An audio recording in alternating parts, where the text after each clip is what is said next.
Topic Center on Waste Material in the Green Economy, who is working together with the IEA on this report. But SEEDS organized quite a lot of meetings already during the last months about presenting this report about the sustainable transition in Europe in an age of demographic and technological change. Therefore, we decided that we don't do the same to present it for the first time, but more to go further about some parts of the report, but to link it to the latest developments. But what was clear, what in the report is, and it's still valid, and also comes through the whole presentation of mine now, it's that long-term sustainability will require fundamental transformation of the core socioeconomic systems, but that we need a broad systemic approach by looking at the sustainability transition in a multi-transition settings. So the idea of the report was really to think about these different types of transition, like demographic transition, technology transition, but also the financial system and the fiscal system, how they are working together and how they are evolving and having an influence on the sustainability transition. So this figure here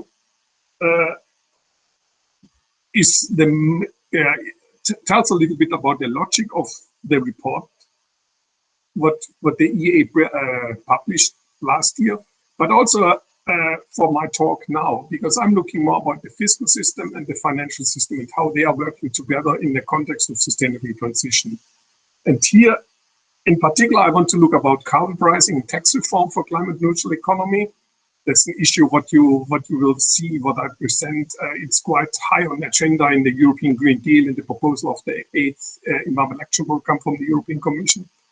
Then I will look a little about environmental taxation and circular economy, and put this all in the context of fiscal sustainability and investment needs. When we are looking about carbon pricing or carbon taxation, I will follow closely more the carbon taxation approach. What do we have? We have the carbon taxes in Europe. We see it's quite in many European countries. On the left-hand side on the figure there of Europe, which increased the numbers already this year in new developments that we have. Germany introduced a CO2 tax for the heating and the transport sector, which with increasing rates from 25 to 55 euros per ton up to 2025. We have a new CO2 tax implemented in Luxembourg. We have something implemented in the Netherlands, where it's really starting with 30 euros per ton and increasing to 125 euros per ton in 2030, but this is only affected industrial CO2 tax and is linked to the EU ETS. And otherwise, you see also that we have quite, as you probably all know, quite a big difference in the carbon tax rates. Stefan, yes? Sorry for interrupting you. I'm Giovanni. We just see your title slide for the moment, so probably you put it in full screen and we don't see the rest. So you didn't see? Oh, sorry about this. Yeah, okay, now it's visible now. Okay, then I leave it like this there. Sorry about this. Okay, shall I go? Okay, so briefly, this is the idea about the logic of the report and also of my presentation, that we are looking about the fiscal system and the financial system and how this is interlinked with sustainability transition. So coming back there, we have developments in carbon taxation. We have also in Canada quite an increase in the carbon price is planned. But what we should keep in mind is carbon taxation does not necessarily mean a high tax burden. Here on this right hand, on the bottom right there I've put some tax rates for petrol and diesel in 2020 in euros per 1,000 liters. And there you see the countries, which is always pushed forward as the country with the highest CO2 tax, which is correct, is Sweden. But when you're comparing there the total tax burden on petrol and diesel, it's rather low compared to, for example, Netherlands, which has absolutely no CO2 tax. Therefore, when we are talking about carbon taxation, we should always keep in mind that the total tax burden is a bit, is not only the carbon tax, but also more excise taxes or energy taxes. Stefan? Yes? Stefan, Yeah. Sorry for interrupting you again. Would it be possible to turn into the presentation mode, please, so that the slides look a bit bigger? Okay, I tried it. Do you see it now in the presentation? Not yet. Not yet. Or okay, perhaps it's a technical issue. Now? Okay, now it's looking worse actually, because we don't see anything, or at least I'm not seeing anything. Oh. Never mind. We're ahead of time, so we have also time for technical details.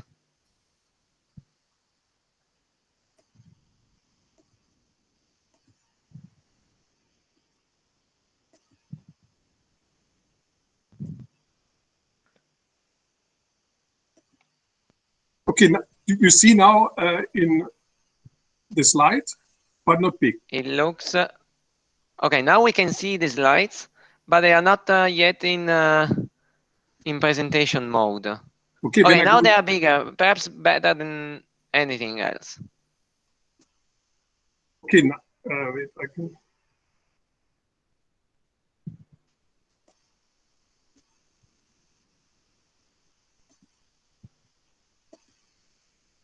Okay. Now I think if you just, yeah, now I would say they are almost fine, or Okay. at least. Sorry about this. I don't know what the audience thinks. Yeah, it's okay. I think that's fine. We can see it. It's fine, thanks.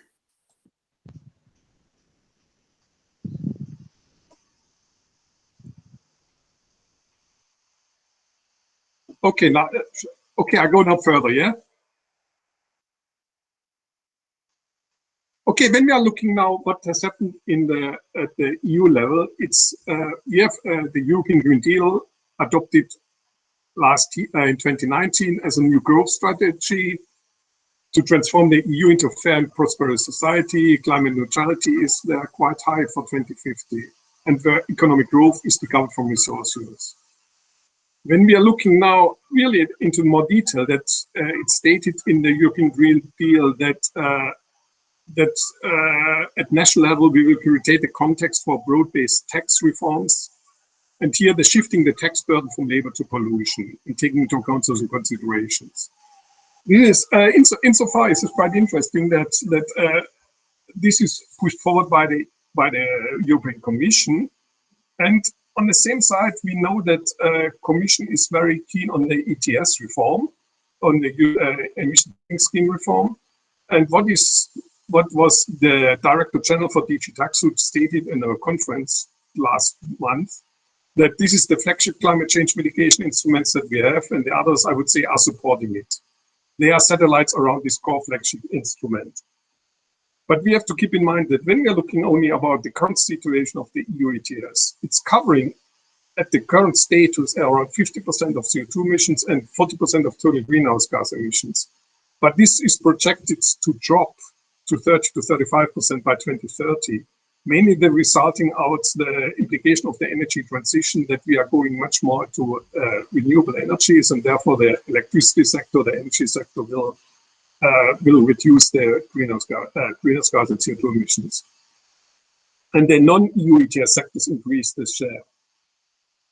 So what we have there in particular now, for example, in Germany, there's really the call for increasing carbon pricing efforts and tax reform.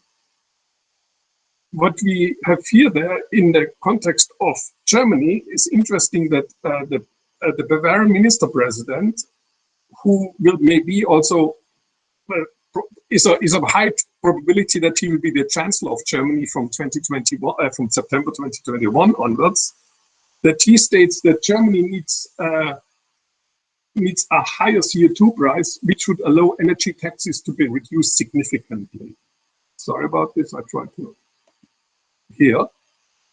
So, but if you are thinking this, that he suggests to have a CO2 price, either EU ETS or carbon tax, but there he would reduce in other energy taxes. This is not really in the line of the environmental tax reform by shifting the tax burden from labor to pollution.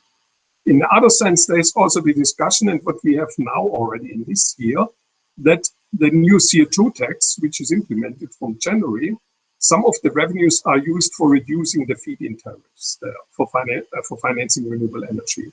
So that we see that there's a high demand on the revenues from CO2 taxes, either from the emission trading schemes or from CO2 from general carbon pricing.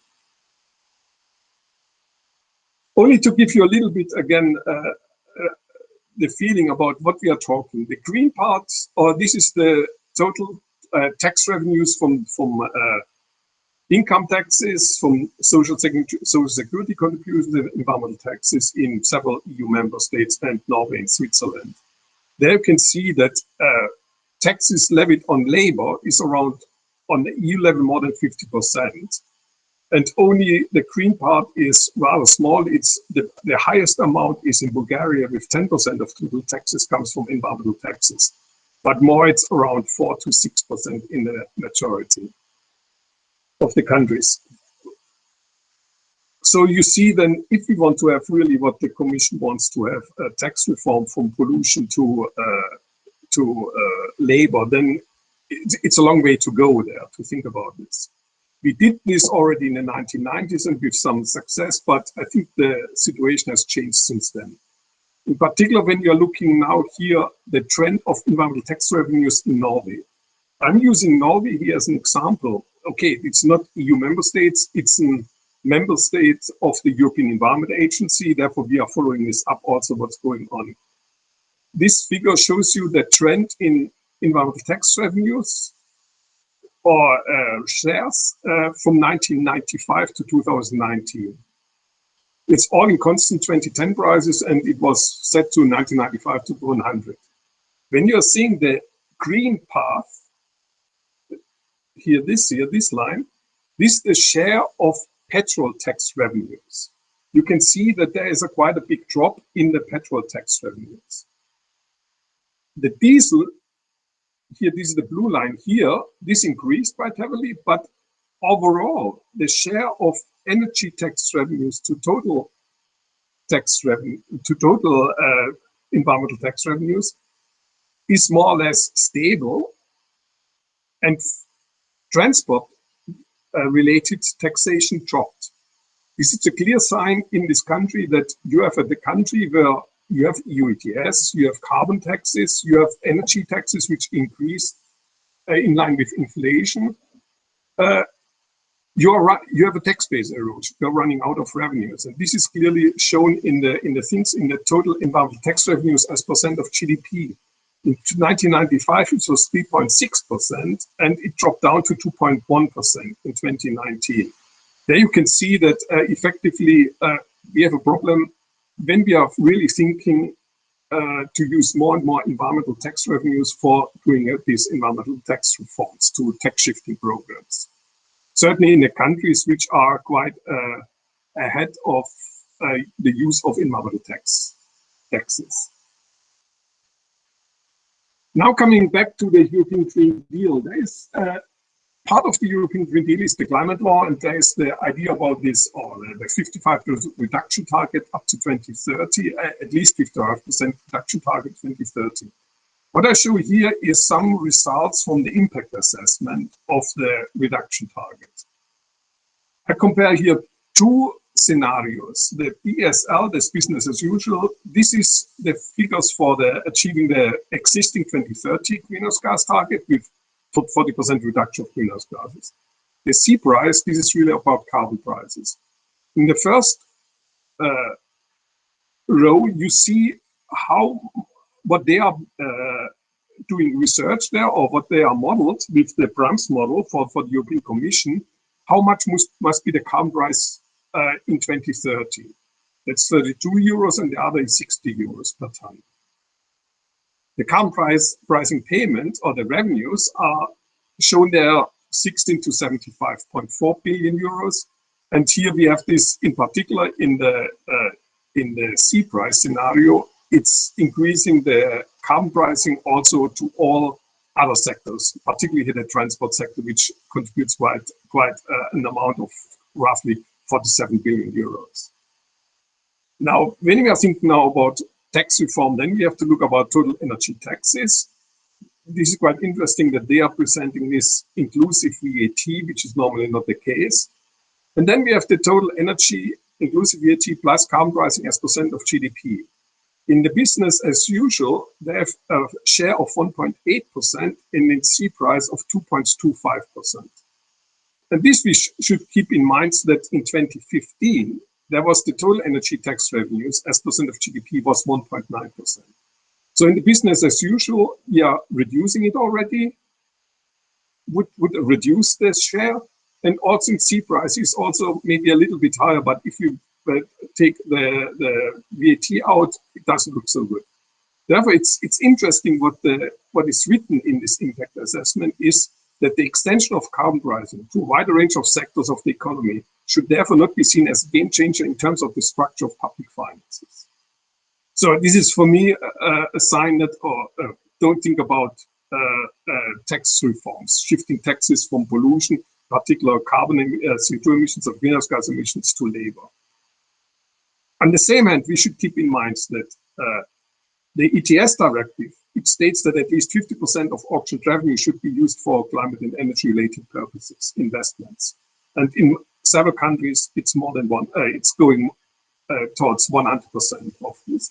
And then we have this also in 2018, the proposal from the Commission for the reform of their own resources, for their own funds for the European Commission, that there was the idea that 20% of the EU ETS revenue should be earmarked for these own resources.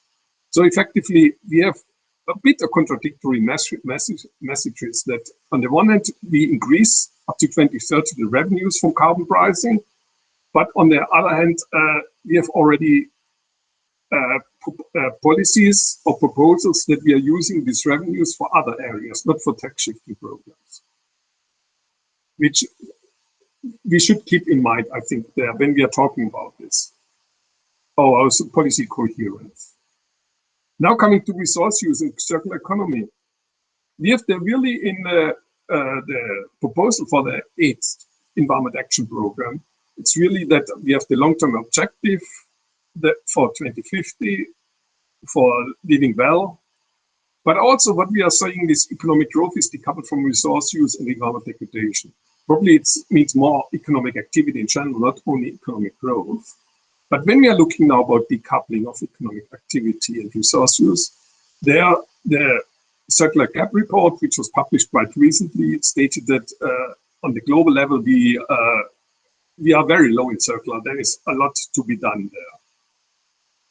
That the circular rate is decreasing from 9.1% to 8.6%. Certainly all these figures, these indicators can be questioned and can be developed. It's further developed also by the colleagues from Eurostat, but only to give you a sign there is a long way to go when we are talking about circular economy. And what we also know is clearly that the transition to a carbon neutral economy moves from a economy which is very rich in resource, in fossil fuel use, to a material intensive processes. Because what is also mentioned by the European Commission, that the move to a more low carbon or neutral carbon economy and technologies will mean that we have to use quite a lot of new materials or minerals there. And here it's a quote here again from a recent report from the European Commission, which states clearly that only for electric vehicle batteries and energy storage, we need a big increase in the use of metals. And this would probably contradicts a little bit this whole discussion about decoupling from economic activity from resource use. Although keeping in mind that metal ores have only a very it's only 5% of total material use in Europe. That's we are reducing the material use because the fossil fuel will drop. Then we are coming now to economic instruments in circular economy. I'm using here a slide from the OECD, from Peter Berkey, which he used recently at a webinar in Germany. What is interesting here is really that we have the value chain approach, the material extraction, production, consumption, recycling, waste disposal, and including the economic instruments. I'm looking at economic instruments also in the context of this idea about the Commission about environmental tax reform. So which instruments, economic instruments, can really generate revenues for the public purse, for the public budget? There we have to say it's probably taxes on virgin material and landfill taxes. For the other, it's also some movement for some charges and so on, but they are not really for the earmarked for the public budget. Like extended producer responsibility is more the financing of the collection systems and so on. So that we are looking here really about taxes on virgin material or landfill taxes. And we know that landfill taxes will also be not quite a bigger game changer, because, okay, we know that under the waste hierarchy of the European Union, landfill is the least option, and therefore it will reduce further over the coming years. Yeah. But when we are thinking about taxing on virgin material, maybe there we have some examples, in particular the taxes on aggregates in some European countries. But these are probably not the idea so much about the circular economy. Therefore, we should think about this more, which taxes are really addressing damage and increase resource efficiency. So taxes which are significant for moving to a circular economy. And there I'm using here some results from some colleagues from the PBL, from Netherlands, from the Planning Bureau, who calculated based on input-output analysis, really the damages on the different stages of the value chain, say from extraction, material production, manufacturing of products of different countries. I'm using this only to show you that when we are talking about air pollution or greenhouse gases, then the biggest amount, the highest amount of pollution is really in the material production phase. Not so much of the raw material extraction or manufacturing of products or consumption, but it's really on the material production phase what they are calculating. But when we are looking then about greenhouse gases, the air pollutants, then we are thinking immediately about energy taxation. But we know that energy taxation is so far at the level of the European Union, it's more an output tax, a consumption tax. It's not really an input tax. Say more or less in the feedstocks for the chemical industry, for example, cannot be taxed. Maybe we know that the energy taxation directive from which were the last time revised in 2003 is currently also under revision. Maybe it is changing that also feedstocks in the chemical industry could be taxed, which would mean that you can use some addressing some of this environmental damage during the production phase, during this value chain analysis. But we can also ask about the policy role of material resource taxes. I don't want to get into too much detail, but together with colleagues from SEEDS, in particular with Massimiliano and Roberto, we did some studies about resource taxation, resource efficiency in 2012, and published this first report. In 2015, we looked into it again and published a second report. Because I think you hear always that taxes on virgin material is a good idea, we should do this, but it's never really, so far what we looked up to 2015 or 2016, maybe it has changed a little bit. I'm not following completely the academic work on resource taxation, but it was never really thought about this. At which stage of the value chain do you want to tax it? Do you want to tax materials at the extraction phase, or input of the materials at the first industrial use, same with the production, or the final consumption? We looked into in these two reports really on these three different areas. Where is the best way to tax, and what are the pros and cons for this?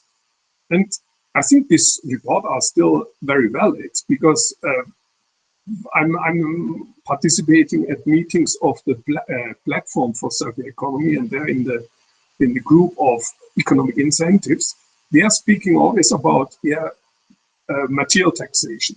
But when you're asking, at what stage or what do you want to know, what do you want to really to have in mind when you're speaking about material taxation? Yeah, material taxation. So they really, their ideas about this whole stuff is not so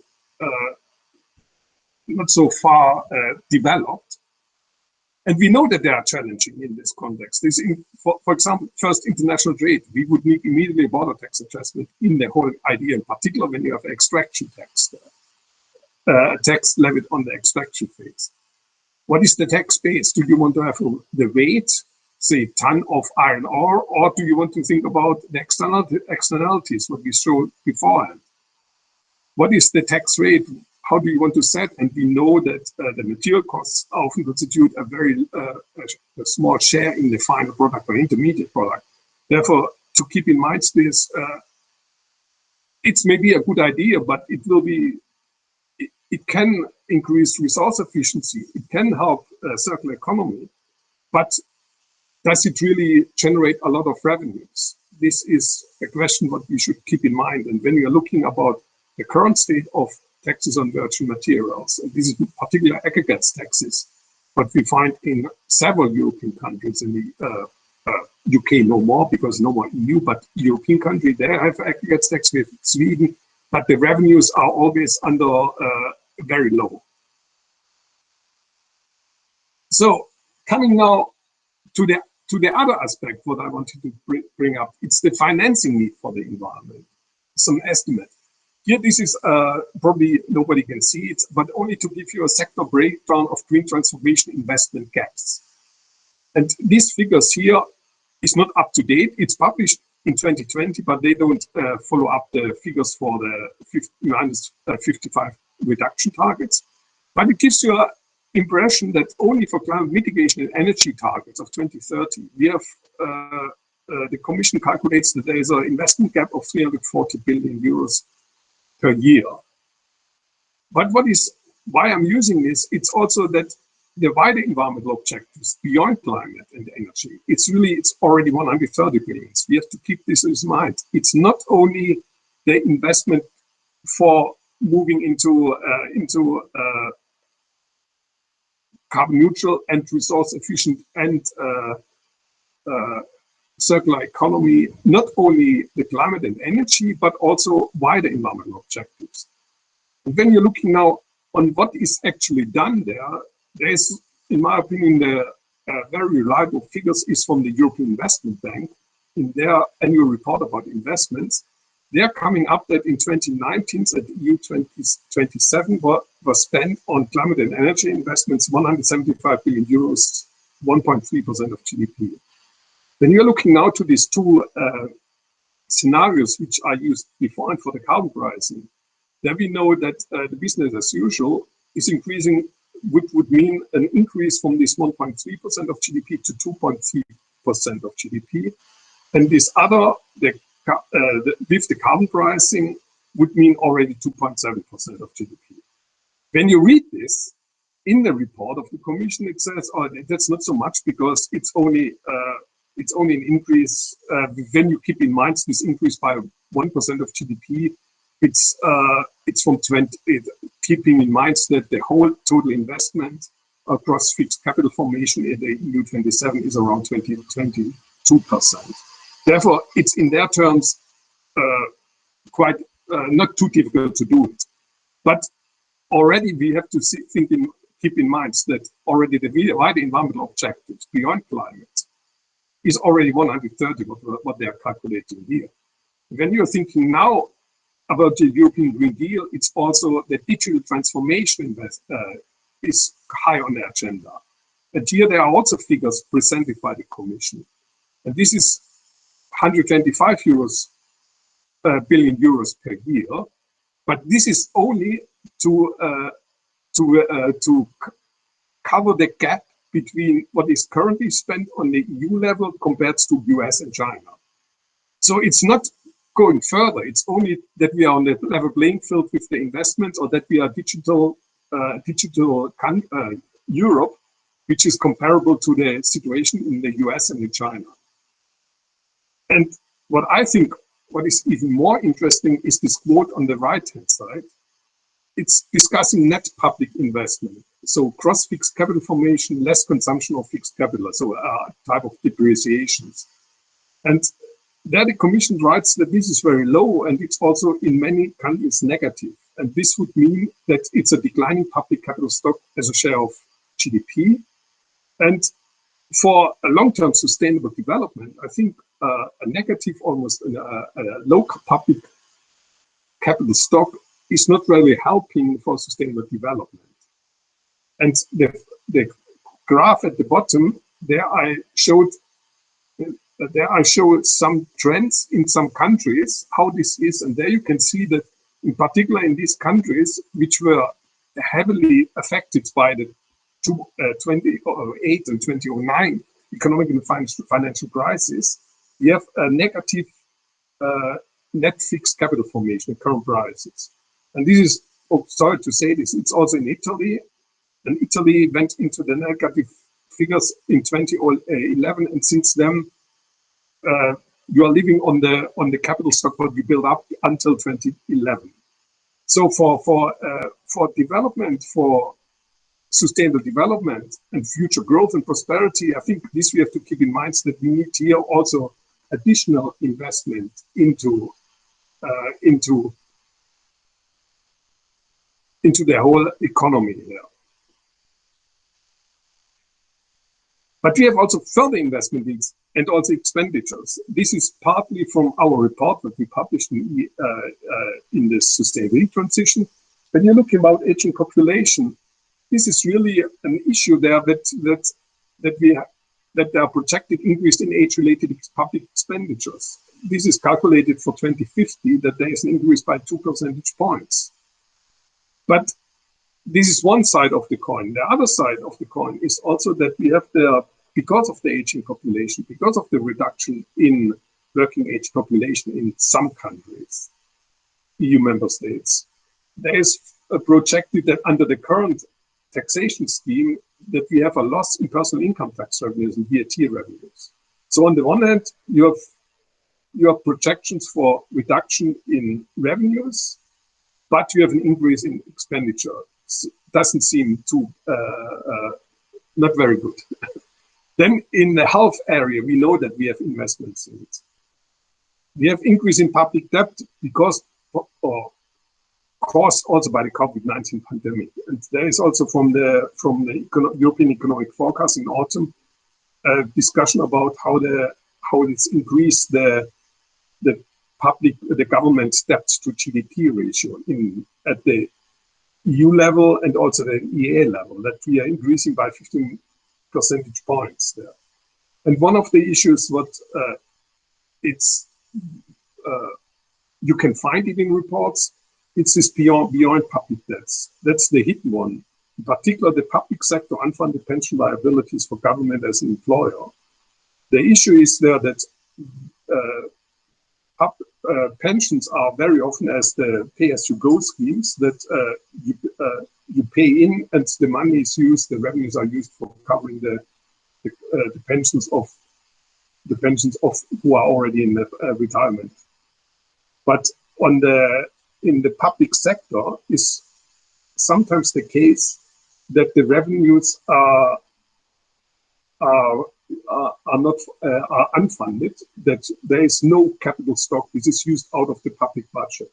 And there are some figures available where it says that this can lead to big increases in the allocation of revenues for covering the public pensions. I wanted to give you here something briefly about public debts and public debt transaction. There you can see that the current stage of very low interest rates is probably very helpful for countries. When you're looking at the right figure, this says that currently, so it's 2 to 3% of GDP have to be paid for public debt transactions. And when you're looking back to the late 1990s, this was in many countries is 5 to 6%. And keeping this in mind that, okay, we can think about this, that maybe the interest rate is for the coming years still low there. Therefore, it's not really increasing. But an increase of some interest rate leads to an increase also in the public debt transaction. And this means that more money has to be earmarked, more bigger share of the budget has to be looked into, earmarked for the public debt transaction. So coming back to fiscal sustainability, that's an issue which is not too much mentioned about, I think, not very high on the agenda often. What it is, it's a solvency of the public sector. And here is really fiscal sustainability is the ability of the government to maintain public finance at a credible and serviceable position over the long term. So the interesting thing is that you're looking on both sides, on the revenue side and also on the expenditure side of the public budget. For example, there is quote what I brought that age-related expenditure will increase there. This is support of the aging report from the European Commission, which is published every 3 years. And they are looking only about the increase in expenditures. There is no discussion about whether and how can this be compensated by increase in revenues. And here on the figure, you see that already today we have for health and social protection is by far the largest share of general government expenditure by function. This is more than, it's around 60% of all the expenditures by government is for these two areas. Environment is very low, it's constant by 1.5% of total expenditures, but this is really, environment protection is very in the sense of water waste and so on. Energy and transport expenditures are covered under the economic affairs. This we looked also into detail in the report. What is therefore interesting when we are going on further is about fiscality, welfare state, and economic growth. That how can we link these ideas together there? Because fiscal and environmental sustainability could be trade-offs or synergies here. In particular, that fiscal sustainability is probably very important for financing the welfare state. But and what we know is also that studies are done that are looking about how can we finance the welfare state or social protection expenditure and all this and pension payments that they are quite growth dependent figures. But on the other hand, the post-growth is very often said, oh, we should reduce growth or we should have a negative growth. Therefore, we may be probably running into a little bit of difficulty because of the idea about, on the one hand, we want to have fiscal sustainability, and on the other hand, people are looking for environmental sustainability, and that this could lead really to trade-offs there, that it doesn't work out there. That welfare expenditure may be fiscally unsustainable, but ironically, there could be also environmental unsustainable the welfare states degradation. When we are looking now about reflection about redirecting fiscal policy in this multiple transition approach to sustainability, this was the idea of this whole report there.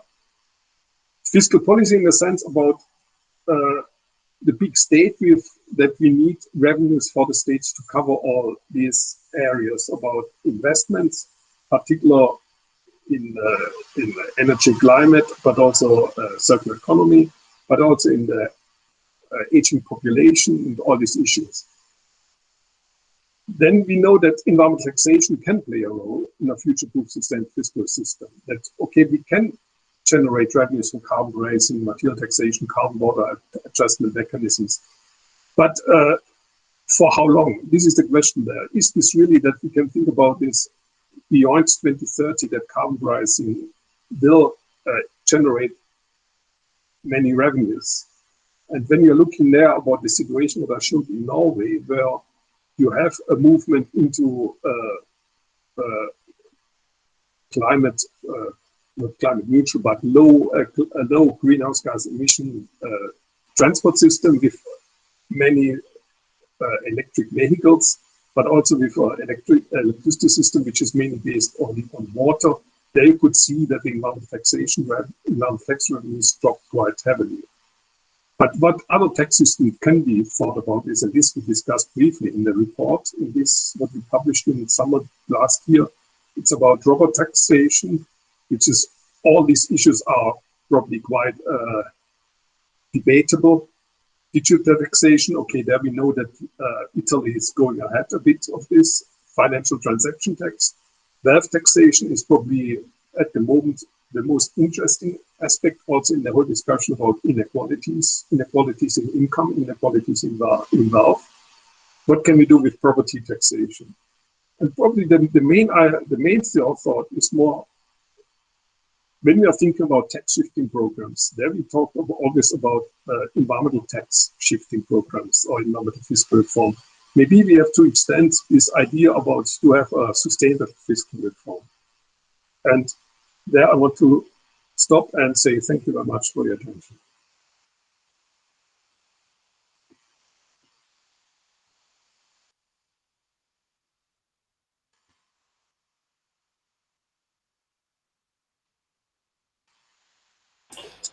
Jakob, I think you're talking, but we cannot hear you.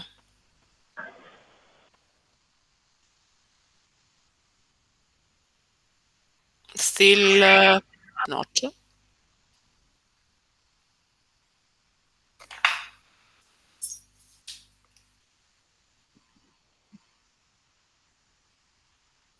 No, it's not working. That's what you're asking for.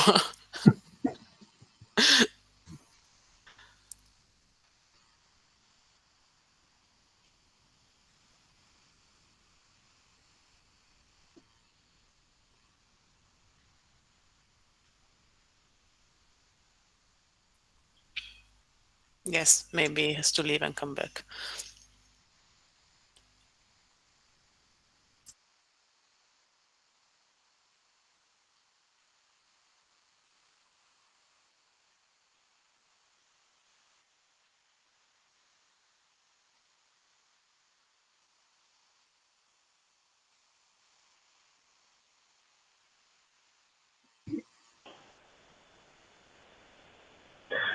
Your mic is off, Jacopo.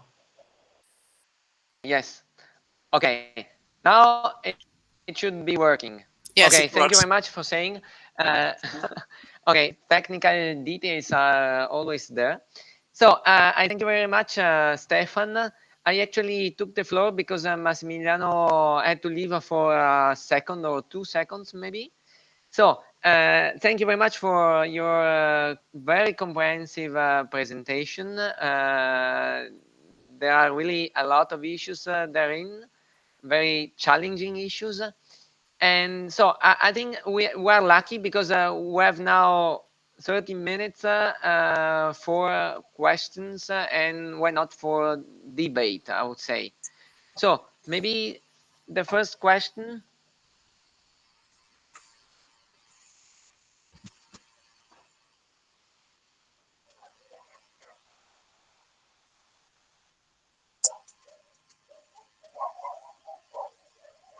So, okay, perhaps the presentation was really comprehensive and overarching. So there are really a lot of questions which one could ask.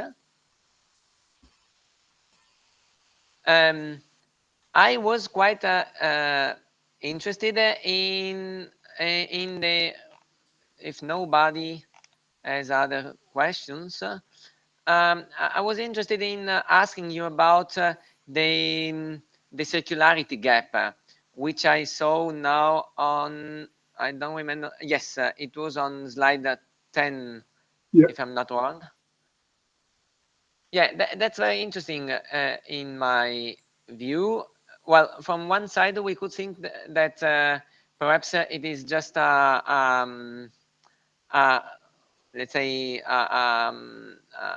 a slow, short period variation. I mean, from 2018 and 2020. But maybe you have more insights behind this. This increase in the or let's say this decrease in the circularity rate at world level? I use this figure. Okay, this is a report which is published for the third time. They want to do this annually, and I want to show what my main aim is about this. To use this is that we have to go a long way with when we are talking about circularity. What they are calculating, these guys there. This is very often mentioned, and they came up with this. They have the flow diagrams in the whole reports there. And for me, is this okay? Say certainly it's probably their approach is questionable, but when you're thinking about this, circular economy is closely connected to Janusz Potocznik as the ex-commissioner for the environment, who pushed it quite heavily also at the United Nations, the international resource panels.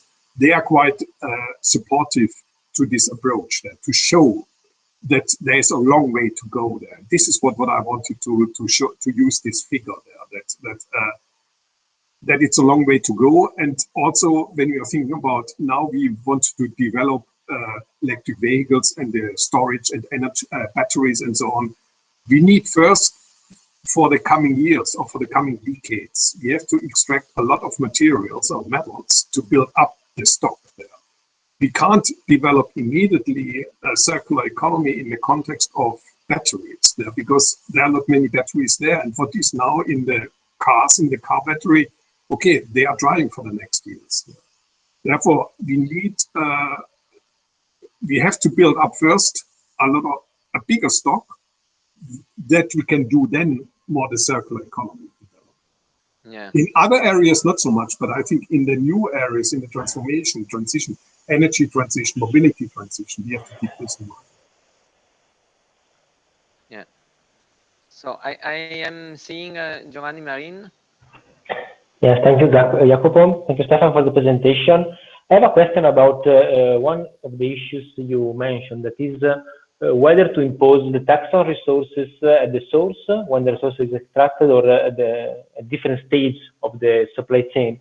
What about this choice in a context where we are importing a lot of materials in Europe? Do you think, because here we have the issue whether the objective is to get some revenue from taxes or whether to use taxes to solve environmental problems? Because if we tax probably at the source, we solve scarcity in Europe, but not we may end up in some sort of leakage. What do you think about this possibility? Okay, so this is one of the issues there. What policy do you want to do there? This certainly, when you're thinking, when you tax at the extraction phase, then you get effect through the whole value chain, because you will probably increase efficiency based on changes of relative prices from the beginning, from the extraction phase. But as you mentioned, okay, say we import almost quite a lot of metals and minerals. Okay, we have the iron ore in Sweden, but otherwise we import almost everything. Therefore, we have to think about this, that extracting countries would have to levy this tax there. But this is now, does countries want to do this? And this is a very interesting aspect about it's coming away from metals and minerals, coming more to the oil or gas fields production. Because when we are looking at, there was recently publications, in particular also from Bruegel, about geopolitics. What we have to keep in mind also in the context of climate change is when we are looking about revenues from oil and gas extraction, can generate almost up to 90% of budgets of countries, like what we have in Iraq also. There are some reports done by Carbon Tracker, which was published this year there, who are looking about the fiscal dependency by countries from oil and gas extraction. This is going from Iraq 90% to Libya by 80% in all these countries, which are a little bit not stable countries. And when we are looking at this, when we are thinking that we are reducing our oil and gas reduction, we have to keep in mind in geopolitics, in the political thinking, that maybe these countries will be no more stable then if we are reducing our own consumption so much. Therefore, it's climate change has to think about this, what is going on also in the countries, in my opinion. And what you say about the whole taxation of extraction taxes. Does a country want to have extraction taxes? Because they generate maybe some revenues, but maybe the total extraction will drop, and this means then also a loss of employment in the country. So it's the whole discussion. I think sometimes we are discussing here in Europe what we think is the best for Europe, but missing a little bit the geopolitics. What are the effects in the global south?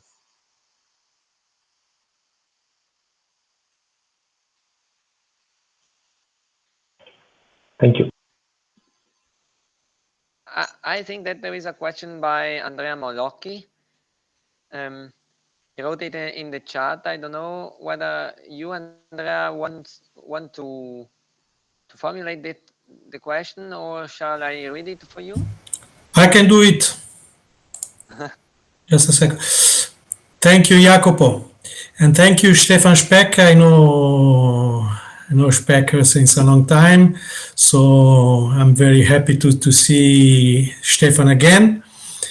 I don't know if you can see me anyway. My question is very simple. The European Green Deal promotes the environmental taxation reform, but as we know, the incentives for new technologies or can be done in two ways. Not only providing direct transfers, so direct subsidies, but also providing tax discounts or exemptions.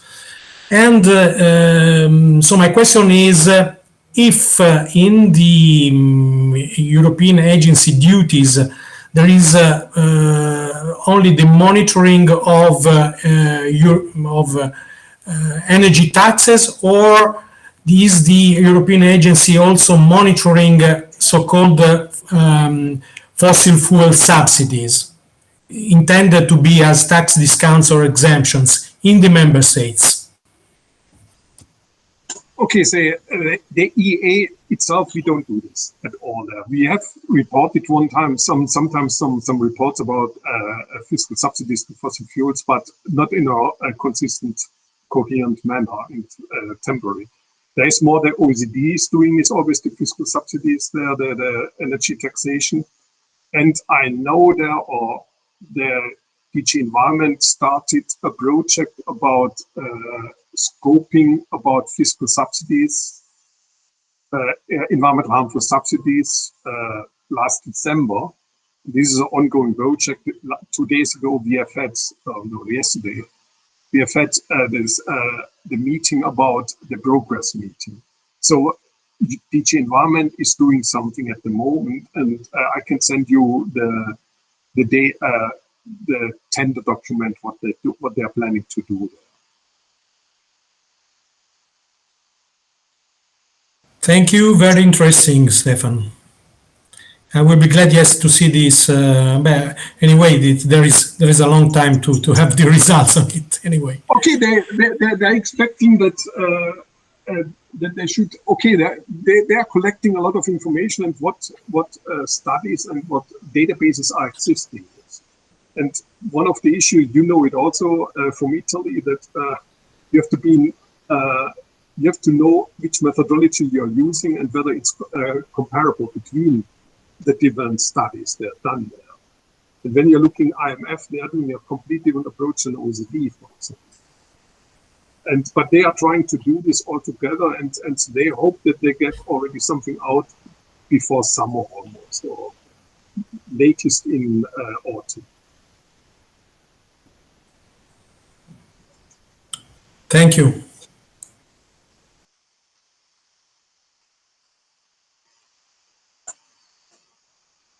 So, any other questions? Okay, so I am actually in between because we could now.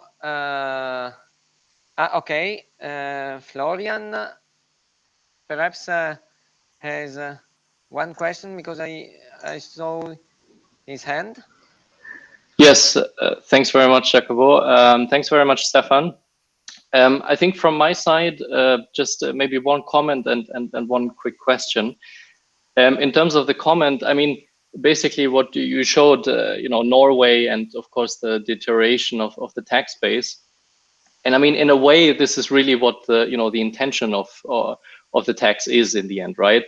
So let's, while of course you have to then look into different kinds of taxes and tax bases, we should still acknowledge that this was the intention to do so, and in a way, this first of all a big success. Yeah, I think in terms of my question would then be, of course, if you and then you of course develop some ideas in which direction taxation could go towards, whether on environmental side or also non-environmental issues.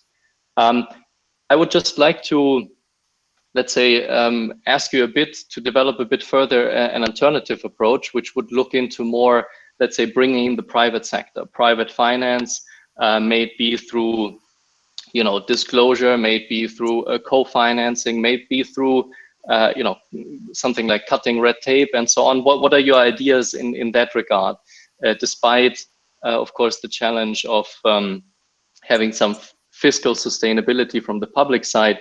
Where do you see the role of the private sector coming in closing this investment gap? Thanks very much. Okay, first about success stories. Yes, I completely agree with you that now for the first time we see a success story in reducing via taxes or carbon pricing energy use there.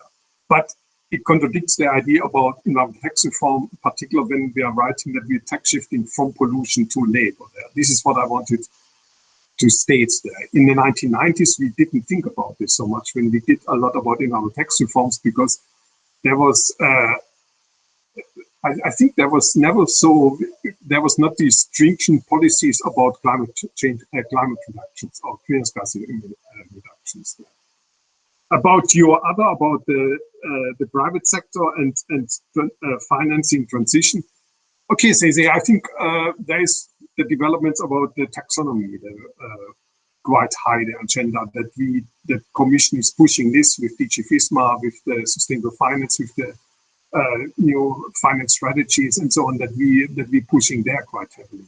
And it will be seen how long it takes there or when it takes up there, and particularly this whole discussion about transition activities, where the platform for sustainable finance is now discussing it very detailed. And there are some presentations end of this week, I think, about this whole, about how we can get the private sector into financing the energy transition.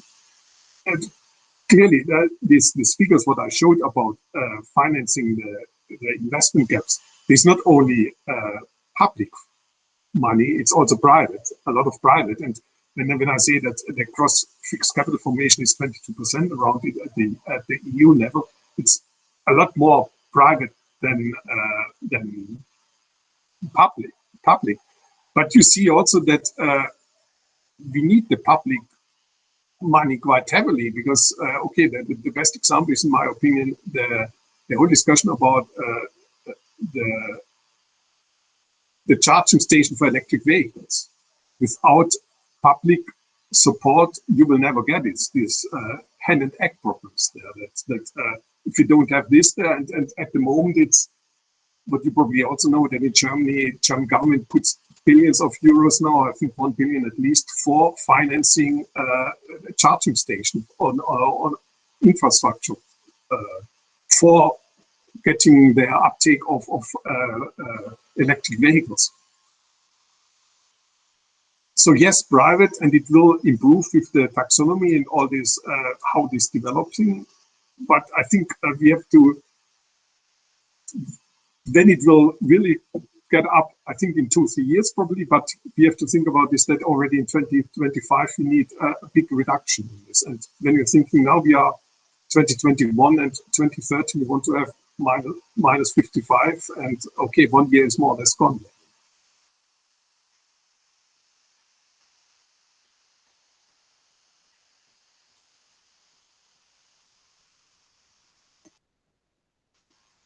Okay, thank you everybody so far. Jacopo, Any questions? yes, this is Pius. I was having some problem with my microphone before. I had a couple of questions, but actually they're in a way similar to those that were asked before. So the first one was about environmentally harmful subsidies. I enjoyed your presentation, and I think what you pointed at the relevance of these taxation schemes. It's really the core of the transition. It's really a key issue of the transition. However, from my experience at the Ministry of the Environment, with the former minister, Italian minister, we did try for 2 years to cut down environmentally harmful subsidies. Namely, we were working on subsidies that were still paying on fossil resources coming for the transport system, and it was basically impossible to do it from political point of view. So I guess this kind of difficulties that we still have in phasing out well, it's been postponed. You know, we identified, we had a long discussion with interministerial table, but then eventually it was postponed to 2022. So my experience is telling me that it's very hard to cut down these environmentally harmful subsidies. So it's going to be really, really hard to introduce and to push policymakers in introducing this much needed measure in order to make a level playing field from carbon economy to, let's say, a bioeconomy or whatever is more sustainable. This is my first question, comment. And the second one is in a way related to the taxonomy issue that was touched upon in the previous question. I think it is very, very relevant to align with the effort that at the European Commission level they are doing with the taxonomy regulation in order to identify an agreed upon set of standards for assessing sustainability. And this is not just important for the private sector, for driving private resources into the economy. This is very much important also for the public investment.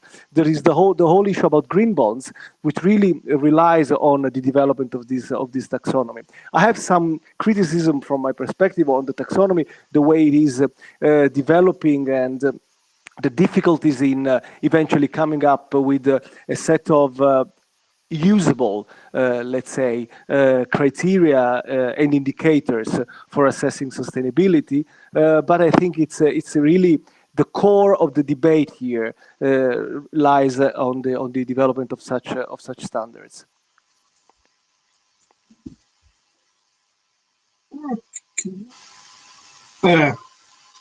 About the question about environmental harmful subsidies. Okay, I think we see some developments in some countries that they are reformed, but it's still very poor, and in many countries you don't see anything. Okay, you could see, say, in when you're looking now into detail there, for example, the tax exemption, what Andrea mentioned, tax discount and tax exemptions, what we saw between petrol and diesel taxes. There you could see that in France and Belgium they leveled out there. Therefore, there was some success stories there. But overall, it's very poor. I agree with you. And okay, let's hope that this new DG Environment project, which is funded by, which is done for the European Parliament, will come up with a toolkit where we can do this, where we will get really a reform of environmental harmful subsidies there. Not only in the fossil fuel, but also in the water, in the land area, and all this, in other environmental dimensions. Your question about your issue about taxonomy, yes, okay, it's clearly important for the public too. This whole idea there, in particular for how we invest in this. But you see already this whole discussion about what is with natural gas? Is this a transition activity? Is this still open for funding or not? Or is this economic? Is this an environmental sustainable economic activity or not? There you could imagine that it was first said no, it is not, but now with the governments said yes, it's a transition technology, bridging technology. Therefore, there is some progress with the taxonomy, but I think it's the first start that we are doing this, something like this, that we are trying to get the standards. What you said about the green bonds, that we have also part of this whole financing. Sustainable finance is also the non-financial reporting directives and all these issues. All this together, I think you have to see this. And what you say, Beatrice, that there are pros and cons. There are, okay, so when you're sitting in these meetings with 50 people coming from civil society to people from industry sectors and also country representative, you can imagine that you have to find compromises. Thank you. I have a question, if I can. Yes, of course. Good evening to everyone. I'm Alessandro, and thank you, Mr. Speck, for the interesting discussion. I have a question, maybe a little bit naive or off topic, but or your opinion on the feasibility of the establishment of a carbon border tax, and if that it's the case, if it's your opinion is positive, what do you think it will be the timing of this process? Thank you. Okay, my understanding is that the Commission wants to come up with a proposal in June 2021. This is in 5 months. Well, yeah. The possibility, I think it was there was in ENDS Europe, in this regular newsletter, there was an interview with Peter Fiss, who worked, who was I think Director General of the Climate DG. He worked very close with Connie Heldegard, and she was the Commissioner for Climate. And he was a bit skeptical about border tax adjustments. And I myself, I'm also skeptical about this. And there was recently also quite interesting seminar, webinar about border tax adjustment, where the European Parliament presented their ideas. And then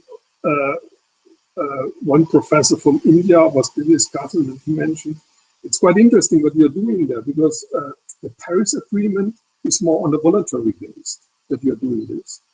And then you're bringing up there that countries have to be climate neutral also in the context of what we are thinking to do this, what Europe is thinking. And I think we have to be there very careful, not, it would be better if we first to discuss it with the countries what we really want, what is really done, than to bring it up there. Because this discussion is, one of the issues when you're looking, for example, to the United States. Okay, I don't think that we get their carbon pricing on the national level quite soon. But we know that, for example, California has quite has an emission trading scheme. And what is now the case there? Do we want to have now the carbon border adjustments with the United States, of the different states? What is now when a state, when you import, for example, car produced in Alabama, or what is produced in Alabama, and this is imported via California to Europe. And maybe California has the same climate ambition like Europe. Therefore, I think the basic idea is brilliant, but I think many of you who works in this field about environmental economics, ecological economics, fiscal ideas, we know that the carbon border tax adjustments and so on is discussed since the 1990s, certainly there. And now to bring it up in 6 months, it will be a big job to do this. But this is my personal opinion. This has nothing to do with the official opinion of the European Environment Agency or the Management Board or any countries which are members of the EEA. Thank you. I think that it is a big elephant in the room, also another big elephant in the room in this discussion, because all the competition ethics that it take with it. I don't know. Thank you really for your question, for your answer.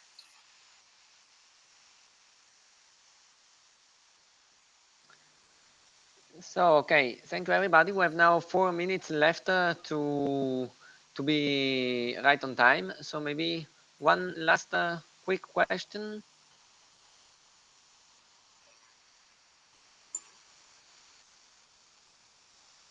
Or perhaps we can just thank again Stefan Speck for his presentation and for the debate that this presentation has generated. And okay, somebody, perhaps I'm hearing somebody moving. Okay, nobody. Okay, and I think we can smoothly move to the first session today. So this is the session about attitudes and cultural issues. The chairwoman is Professor Claudia Ghisetti of Catholic University of Milan. I would then leave the floor to Claudia, and of course I would thank Claudia for taking over the job. And yeah, the floor is yours, Claudia. Okay, thank you, Jacopo. It's my pleasure to be chairing this session on attitudes and cultural issues. We have 3 papers in this session, so I think I won't be stealing your time, and I will go straight with the first one. Pier Giuseppe Morone, presenting a paper towards a circular bio-based economy, the role of standards and eco-labels in promoting market uptake of sustainable bio-based products, an artifactual field experiment. As a general guideline for the 3 authors presenting in this session, let me just recall you that you have about 20 minutes, 22 if you want, for presentation, and 10 minutes or 8 if you use 22 for comments and questions. So I would leave it to you, Pier Giuseppe, if you are ready, and I'm asking you if you can kindly share the screen. Yeah, thank you. Thank you, Claudia. Let me try to share my screen. Okay. Can you see my presentation? Yes, I can see it. Okay, let me try to put it in the presentation mode and let's see if it works. Can you see it? Now I see the first side. If you want to try to move it. Yeah? Yes, it's working.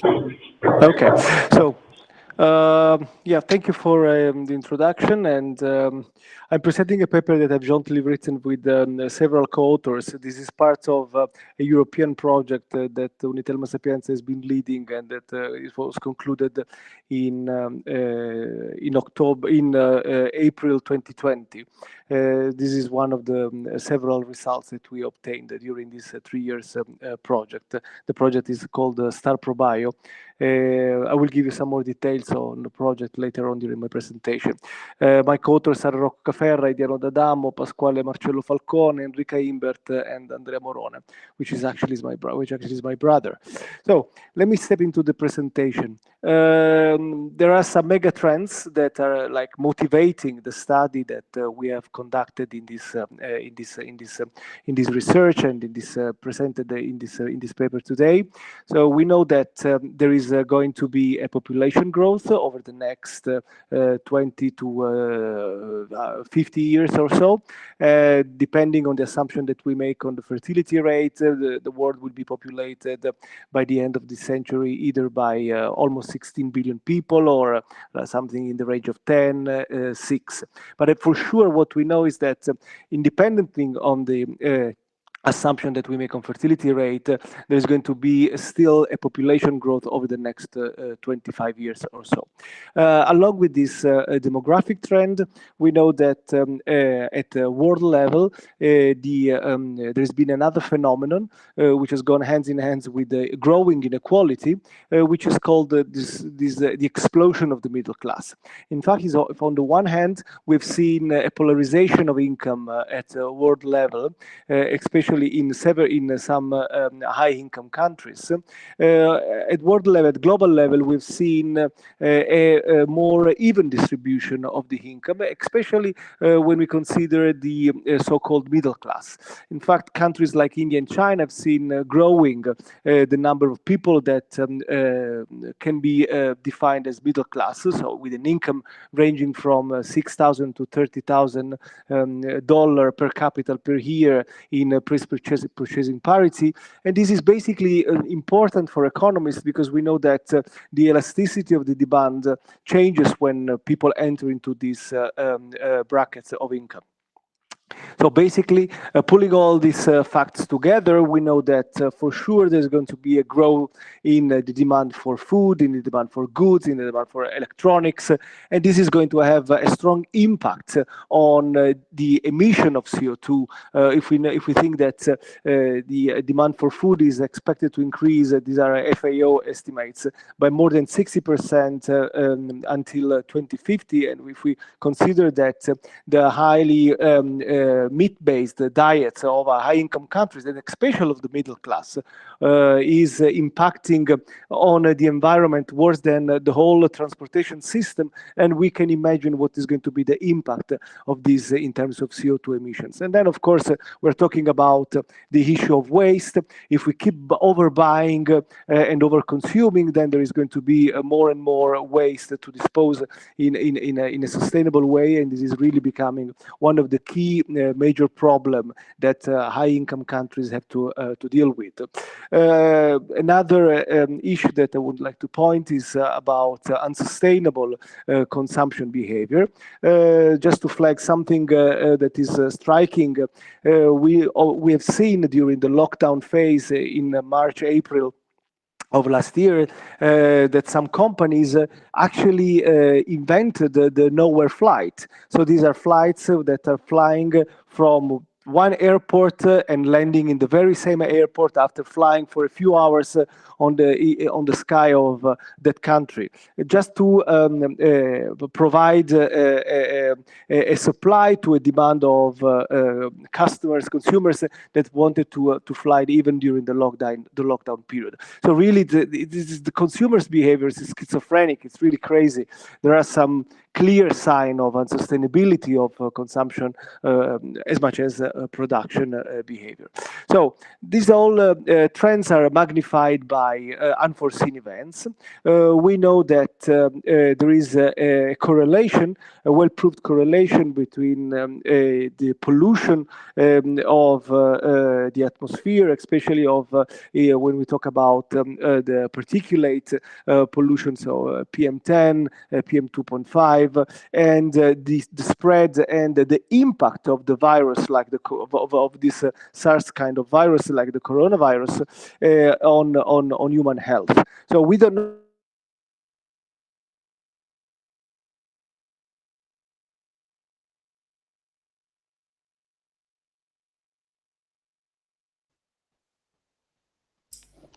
Is it just me, or No, I have some No, problems. we are at least two, three. Pier Giuseppe, I think we lost you. I don't know. Yes, we lost. I also don't listen. I don't hear him. I'm not. I think he had connection problem. He freezed out. Let's wait for some minutes.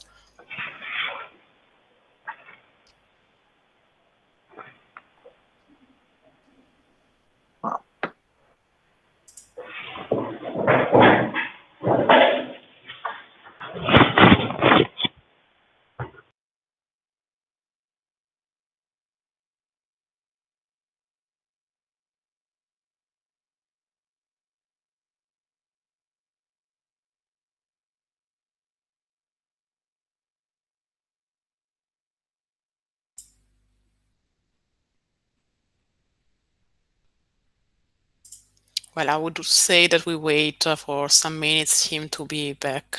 Then if he's not back, we try to move to the next and then reschedule him at the end of today's session.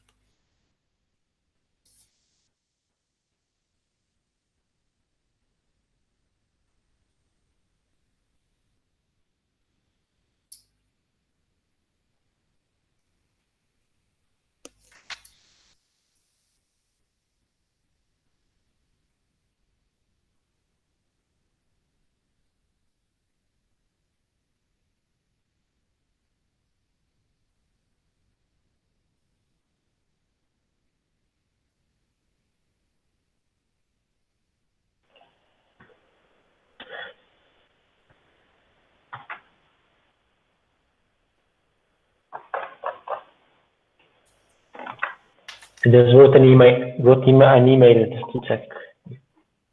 Thank you, Joe. Vanni.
Okay, so I think he's having more severe problem than we thought. Yes, so maybe yes, I think. I would say that we go on to the next one and then we try to recatch with his presentation at the end of the session. So if you agree, but I hope so because I'm the chair, we can now move to the second one. Yeah, I agree. Okay, good. So we move to Andrea Rampa, who is presenting a joint work with Massimiliano Mazzanti and Marco Modica on the acceptance of biogas in Italy and analysis on the social approval of new plants.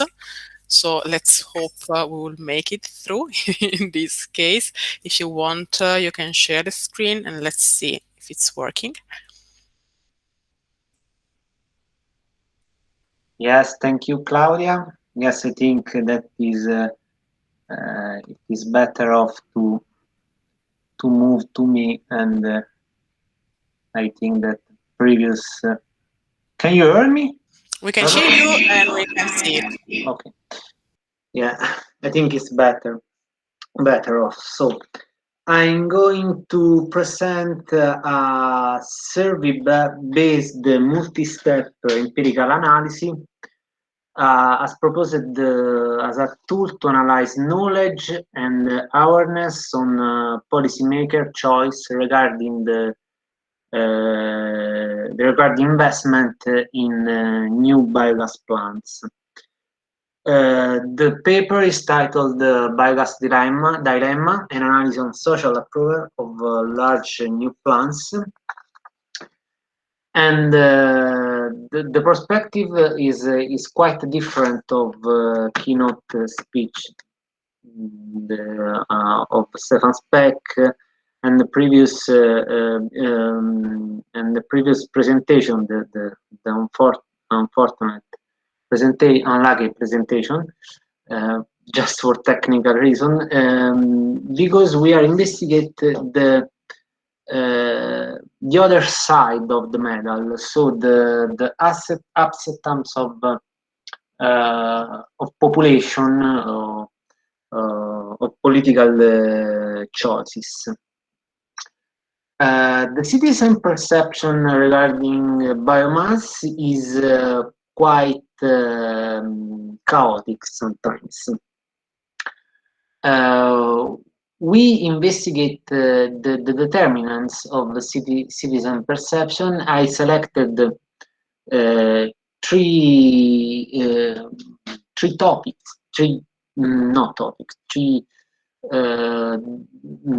more important determinants that are the prior knowledge regarding the production process, the individual characteristics, and the role of society, of community.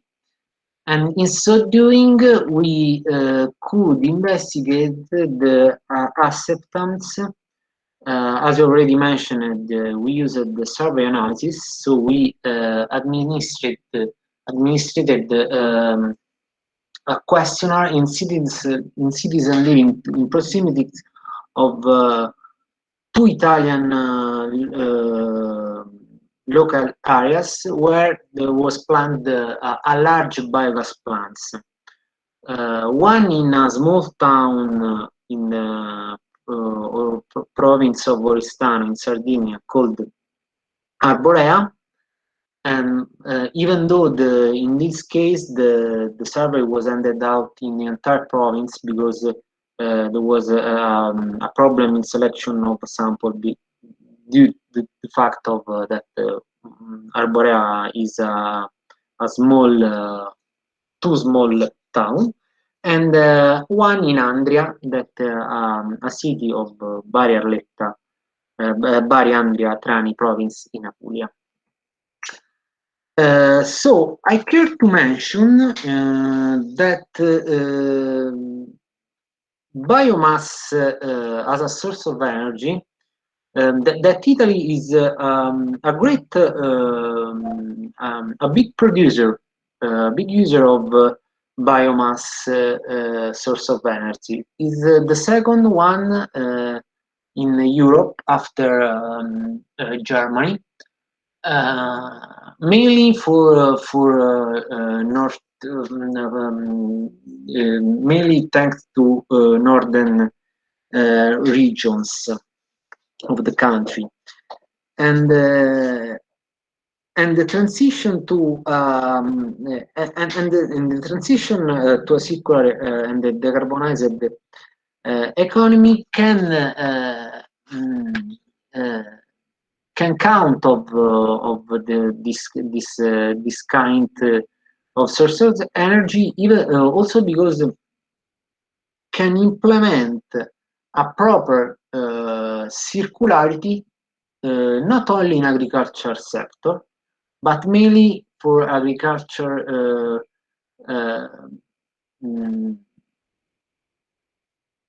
productive network. The literature is quite vast on the topic, and also quite heterogenic.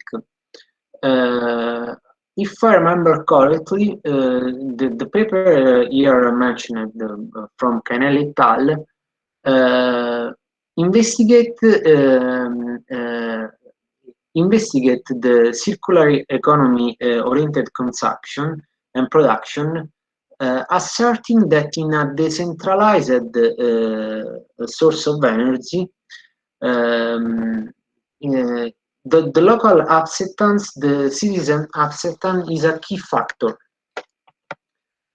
And there is a vast literature investigating the NIMBY, the so-called NIMBY effect, not in my backyard, not in my backyard court. But I care to mention this paper from Schumacher and Schultman that asserted that the fault of local non-acceptance associated with NIMBY effect is often a no-depth conclusion that does not sufficiently consider a conflicting party a political issue. This paper investigates the local acceptance in Upper Rhine region. We know, at least, we know that Upper Rhine region is a border of 3 different countries, Switzerland, France, and Germany, and so 3 different legislation, 3 different legislative stringency. And they found that people that are willing to accept more biomass plants are people where the legislative law stringency for biogas is higher. If I remember correctly, is France, where the Upper Rhine region accept more. And we find similar thing, not the same, but similar. And there is also a branch of literature that investigate the social acceptability of biogas plant without taking into account NIMBY effect. This paper, Soland et al., is the closer paper to our analysis, but we investigate because it is a structural equation based. Also, Soland et al. Used a survey analysis with a sample of more than 500 interviews. With a structural equation to investigate the acceptance of citizens living closer to biogas plants.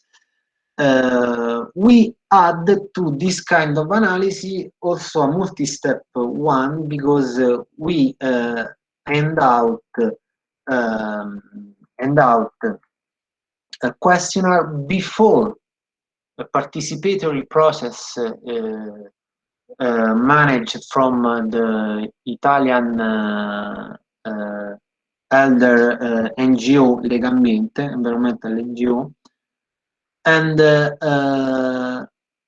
so our first survey of 800 a sample of 800 for Oristano, 800 interview for Andria in 2017, and another set of survey, one in January, other one in June,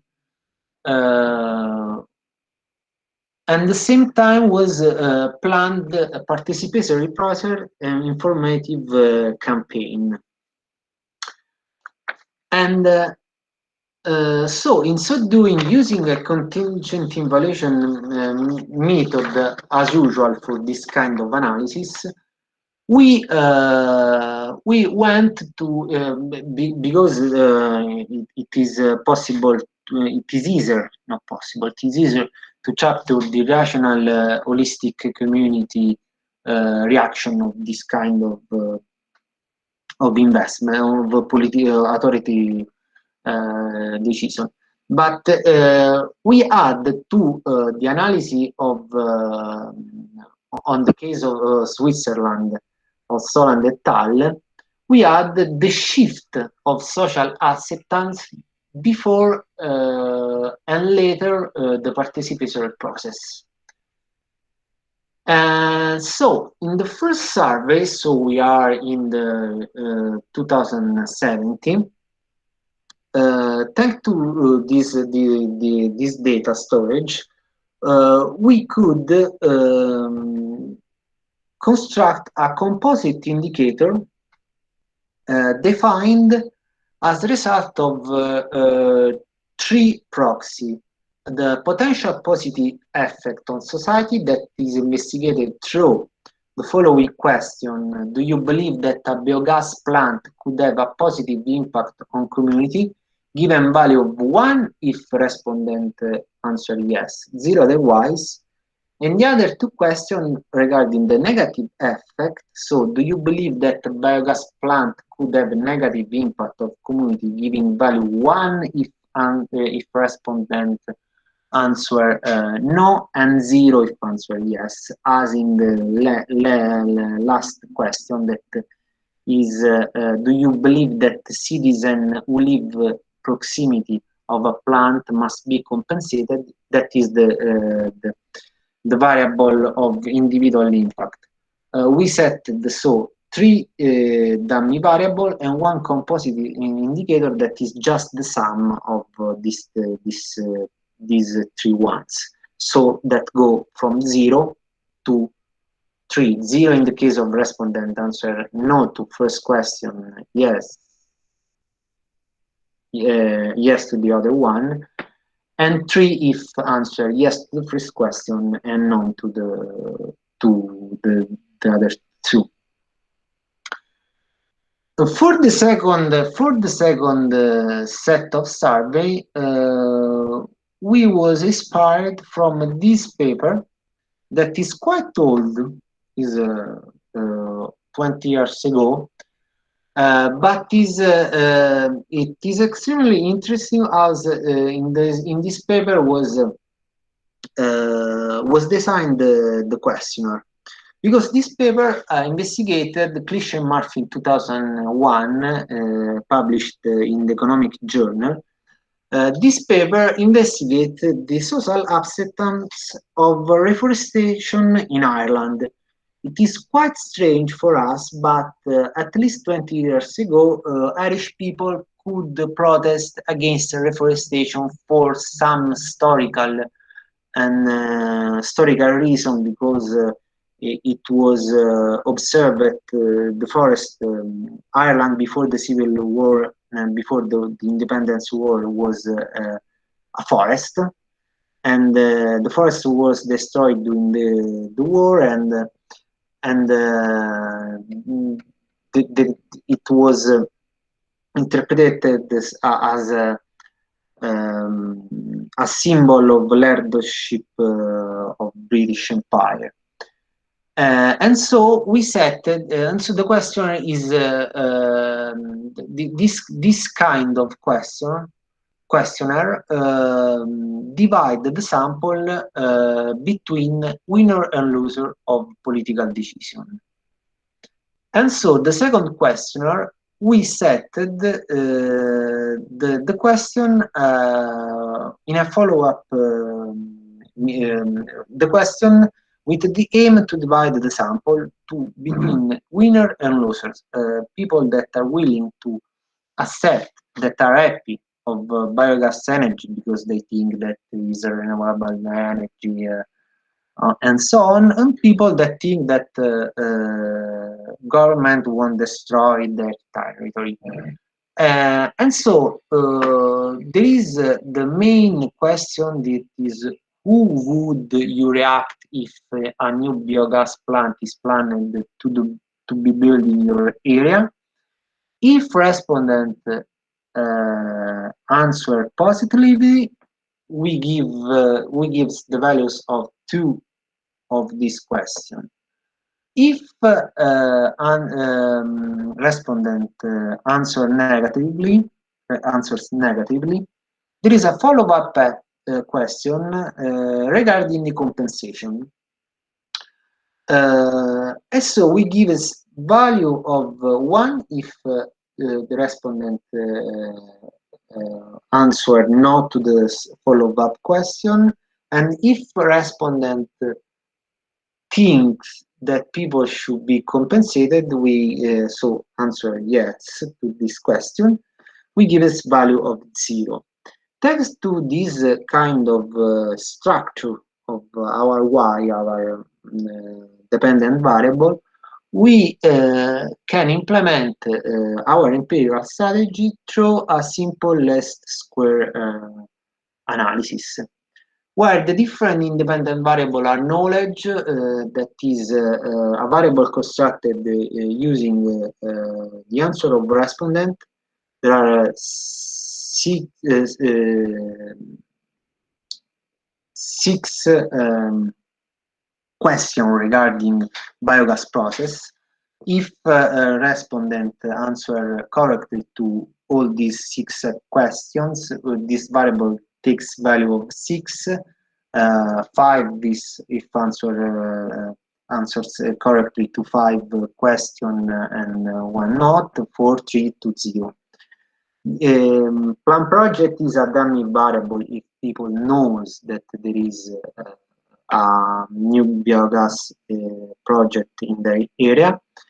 The variable is participation process is another dummy variable if a respondent took part of a participation process.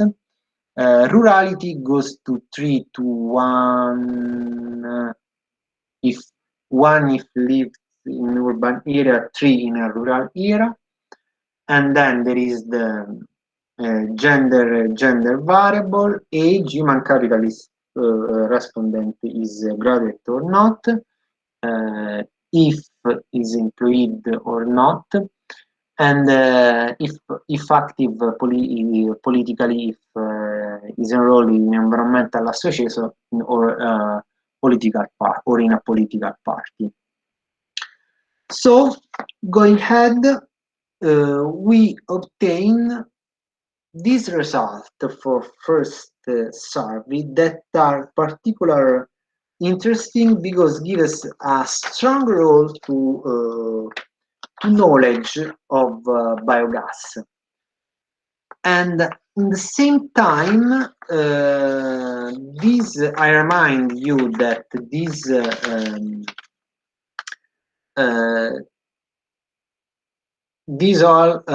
OLS is done before the participation process, and people who knows that there is a plan project react thinks that people should be compensated. The second column is reminding the question, that is this one: do you believe that biogas could have a negative impact on the community? So these people was informed alone. I mean, was people that are more informed, and as they have a negative impact.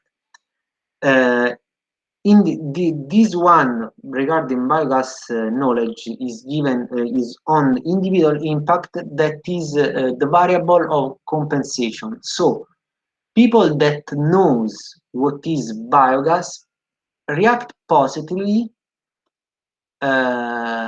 At the end, the social acceptance drive the social acceptance positively, but in the same time, they think that people living in neighborhood of a biogas plant should be compensated. Rurality plays a positive role as the being graduated. To be enrolled in a political party plays a negative role. After the participation process, first of all, we find that participation process is not significant, with the exception of the fact that that people should be compensated. After information campaigns, individuals still recognize the benefit for society, even if they not show significant impact on increasing biogas acceptability. but they consider that the possibility that people should be compensated. There is a gender gap. I think there is a gender gap in acceptance, and people that are employed are less willing to accept the biogas investment. And so information and knowledge plays the more important role. I care to assert that even though participators' process are not significant, there the variable is at least significant to drive people to think that who lives near to a biogas plant should be compensated. What I want to say that the participatory process is a subsample of information, of communication, and the easier information for the authority, the easier information to provide is that people should be compensated. And so on. I already said that the knowledge plays the more important role, and the fact that the participation should be integrated with informative campaign. The final policy recommendation I already said by voice. So the institutional communication is the more important strategy to implement this key source of energy for circularity. Oh, well, question? Thank you, Andrea. We have 8 minutes for questions, so I'm asking the floor if they have some question for Andrea. Or in the meantime, maybe I do my work of icebreaking. Sorry to Giuseppe for steal the floor. I have this raised then by, I don't know the name of the person. I have a team ESB Octopus, so please, team, if you want, you can... Yes, sorry, it's me, Jesus Alquezar from the European Commission. In fact, as I have not a Gmail personal account, I'm using the one of the swimming club of my kids. Okay. I'm supposed to be the one who makes the publicity, etc. So I have access. Sorry for this. I didn't realize. Yes. So thank you very much for the presentation, and the study is really very interesting.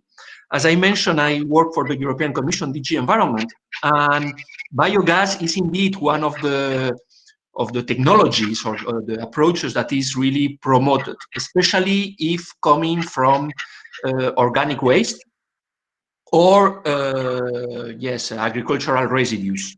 So these are really the approaches that are supported.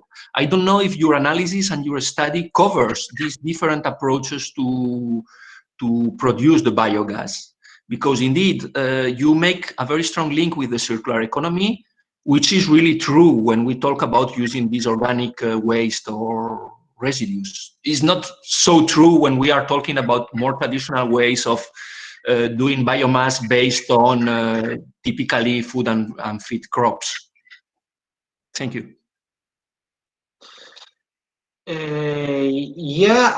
Actually, the analysis cover everything. I mean, the main research question is the acceptance of community. The case study, both of the case study that we analyzed, we stressed, is more about residual of agriculture, especially in Sardinia. These are district in that province. There is a district of agriculture sector and agriculture sector. There was manure, there was sewage, and it's not so urban area. And the same of Andria, but we observed that rurality plays a positive role in this upset. But personally, I think because that is just the sample that we analyzed. I am sure that in a similar survey in a urban area, people are willing to accept if they can be compensated also for a biomass plant in a urban area using this technology that we know about organic food. Thank you very much. I don't see any other raised hand. So if there are no other questions, I would use the last minute for raising my own question. Okay, so I will do it. So my question is a clarification question, so it will be a quick one.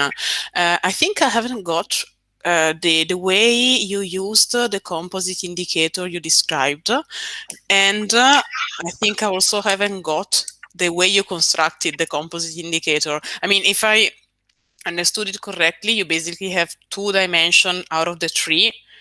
There are one the complement to the other. I mean, either you have a positive belief regarding the impact the biogas would have, or you have a negative belief about what it would have as an impact. So I think I haven't got how you put this index together for ranging from 0 to 3, and then the way you use that. Can you please clarify that? Yeah, you understood correctly. Yeah.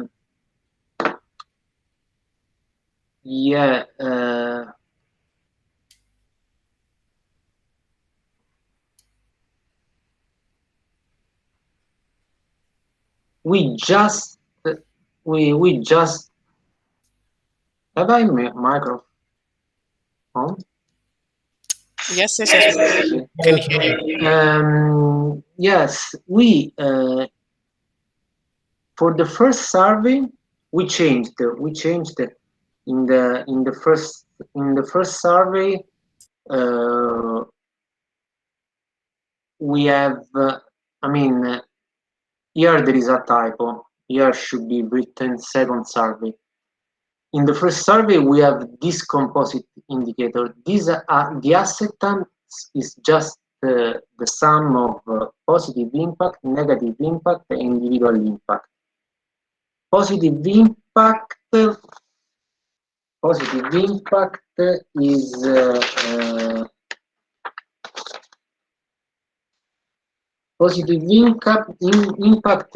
is the takes value of 1 if a respondent answer yes to the question, do you believe that the biogas plant could have a positive impact on the community?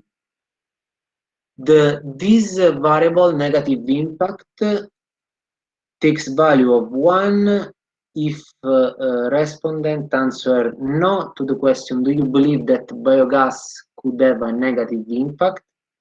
And finally, individual impact takes value of 1 if respondent answer no to the question, do you believe that citizens who live in proximity of a plant must be compensated?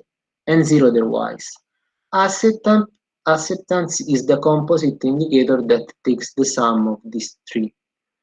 In the second survey, we changed, so people that react positively takes value of the variable of acceptance takes value of 2,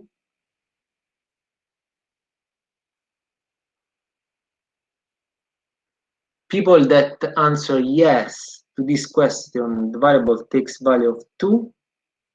If respond no, takes value of 1. In this case, if under follow-up question takes value of no, they respond no, and 0 if people that answer to this question thinks that people should be compensated, bring value of 0. But to the people that answer yes to the main question, how you react if a new biogas plant is planned, if answer yes, nobody asks him or her if they should be compensated. I don't know if it's clear now. clarify. Yeah, thank you. I think my problem was with the first step now to sum up. No. The survey was different. The survey was different because but I think to answer Andrea, I think you clarified perfectly the question. So thank you, Andrea. I think now we can move back to Pier Giuseppe. Sorry, Pier Giuseppe, we tried to wait for a while and then we abandoned you. Yeah, the funny thing, Claudia, is that I completed my presentation before realizing that the BioIsland was off. So it's really annoying now having to do the presentation again. Sorry for that. Where is Massimiliano? Massimiliano has my telephone number. Where is he? See, he's gone. We tried to send you emails. Yeah, emails, but I was giving my presentation. I was not checking my email while giving my presentation. we lost you in the moment you got to the pollution correlation with COVID impact. So I think you were fantastic. For 10 minutes. You were at the middle of it. Yeah, the beginning of it, not the middle. Anyway, let me try to share again my screen and let's see if I can. Can you see my screen? Yes, I can see it. Yeah, the problem is that when I see my screen, I don't see you anymore. So I cannot know if there is a problem. I confirm. I was afraid. No, that I know, but we tried also to talk to you, saying we cannot hear you, but you were completely freezed out, so we couldn't reach you. Right. Okay. Let me go through it. I've been rehearsing my presentation over the last 20 minutes, so it will be perfect now. So we know that there is. So keep laughing every now and then, so I know that you are online. So the idea is that we know that there is a correlation. So there are this big issue here at stake. On the one hand, we know that the pollution is having a strong correlation with the spread and the impact in terms of mortality and morbidity of the virus. And on the other hand, we also have evidence, a growing body of evidence that is pointing at other kind of unsustainable behavior, like the reduction of biodiversity as a major issue related with the spread of this kind of SARS-CoV virus, and specifically the spread from animal species to human beings. So in a way, we are more and more aware that even this major pandemic that we're going through is associated with unsustainable behavior. How do we revert the trend? What can we do in order to move from unsustainable, linear and fossil-based economy into a sustainable, circular and bio-based economy?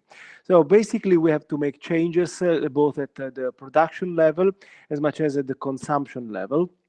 And when we look at the consumption behavior, we need to start thinking about responsible consumption, post-consumerism. So the idea that buying less, having less is might be associated to a higher level of well-being. And this goes back to the whole idea of sharing economy, where we have to decouple the concept of owning goods rather instead of and replace it with accessing a good when we need. So well-being is related to the access to a good, not to the possession of a good, not to owning a good.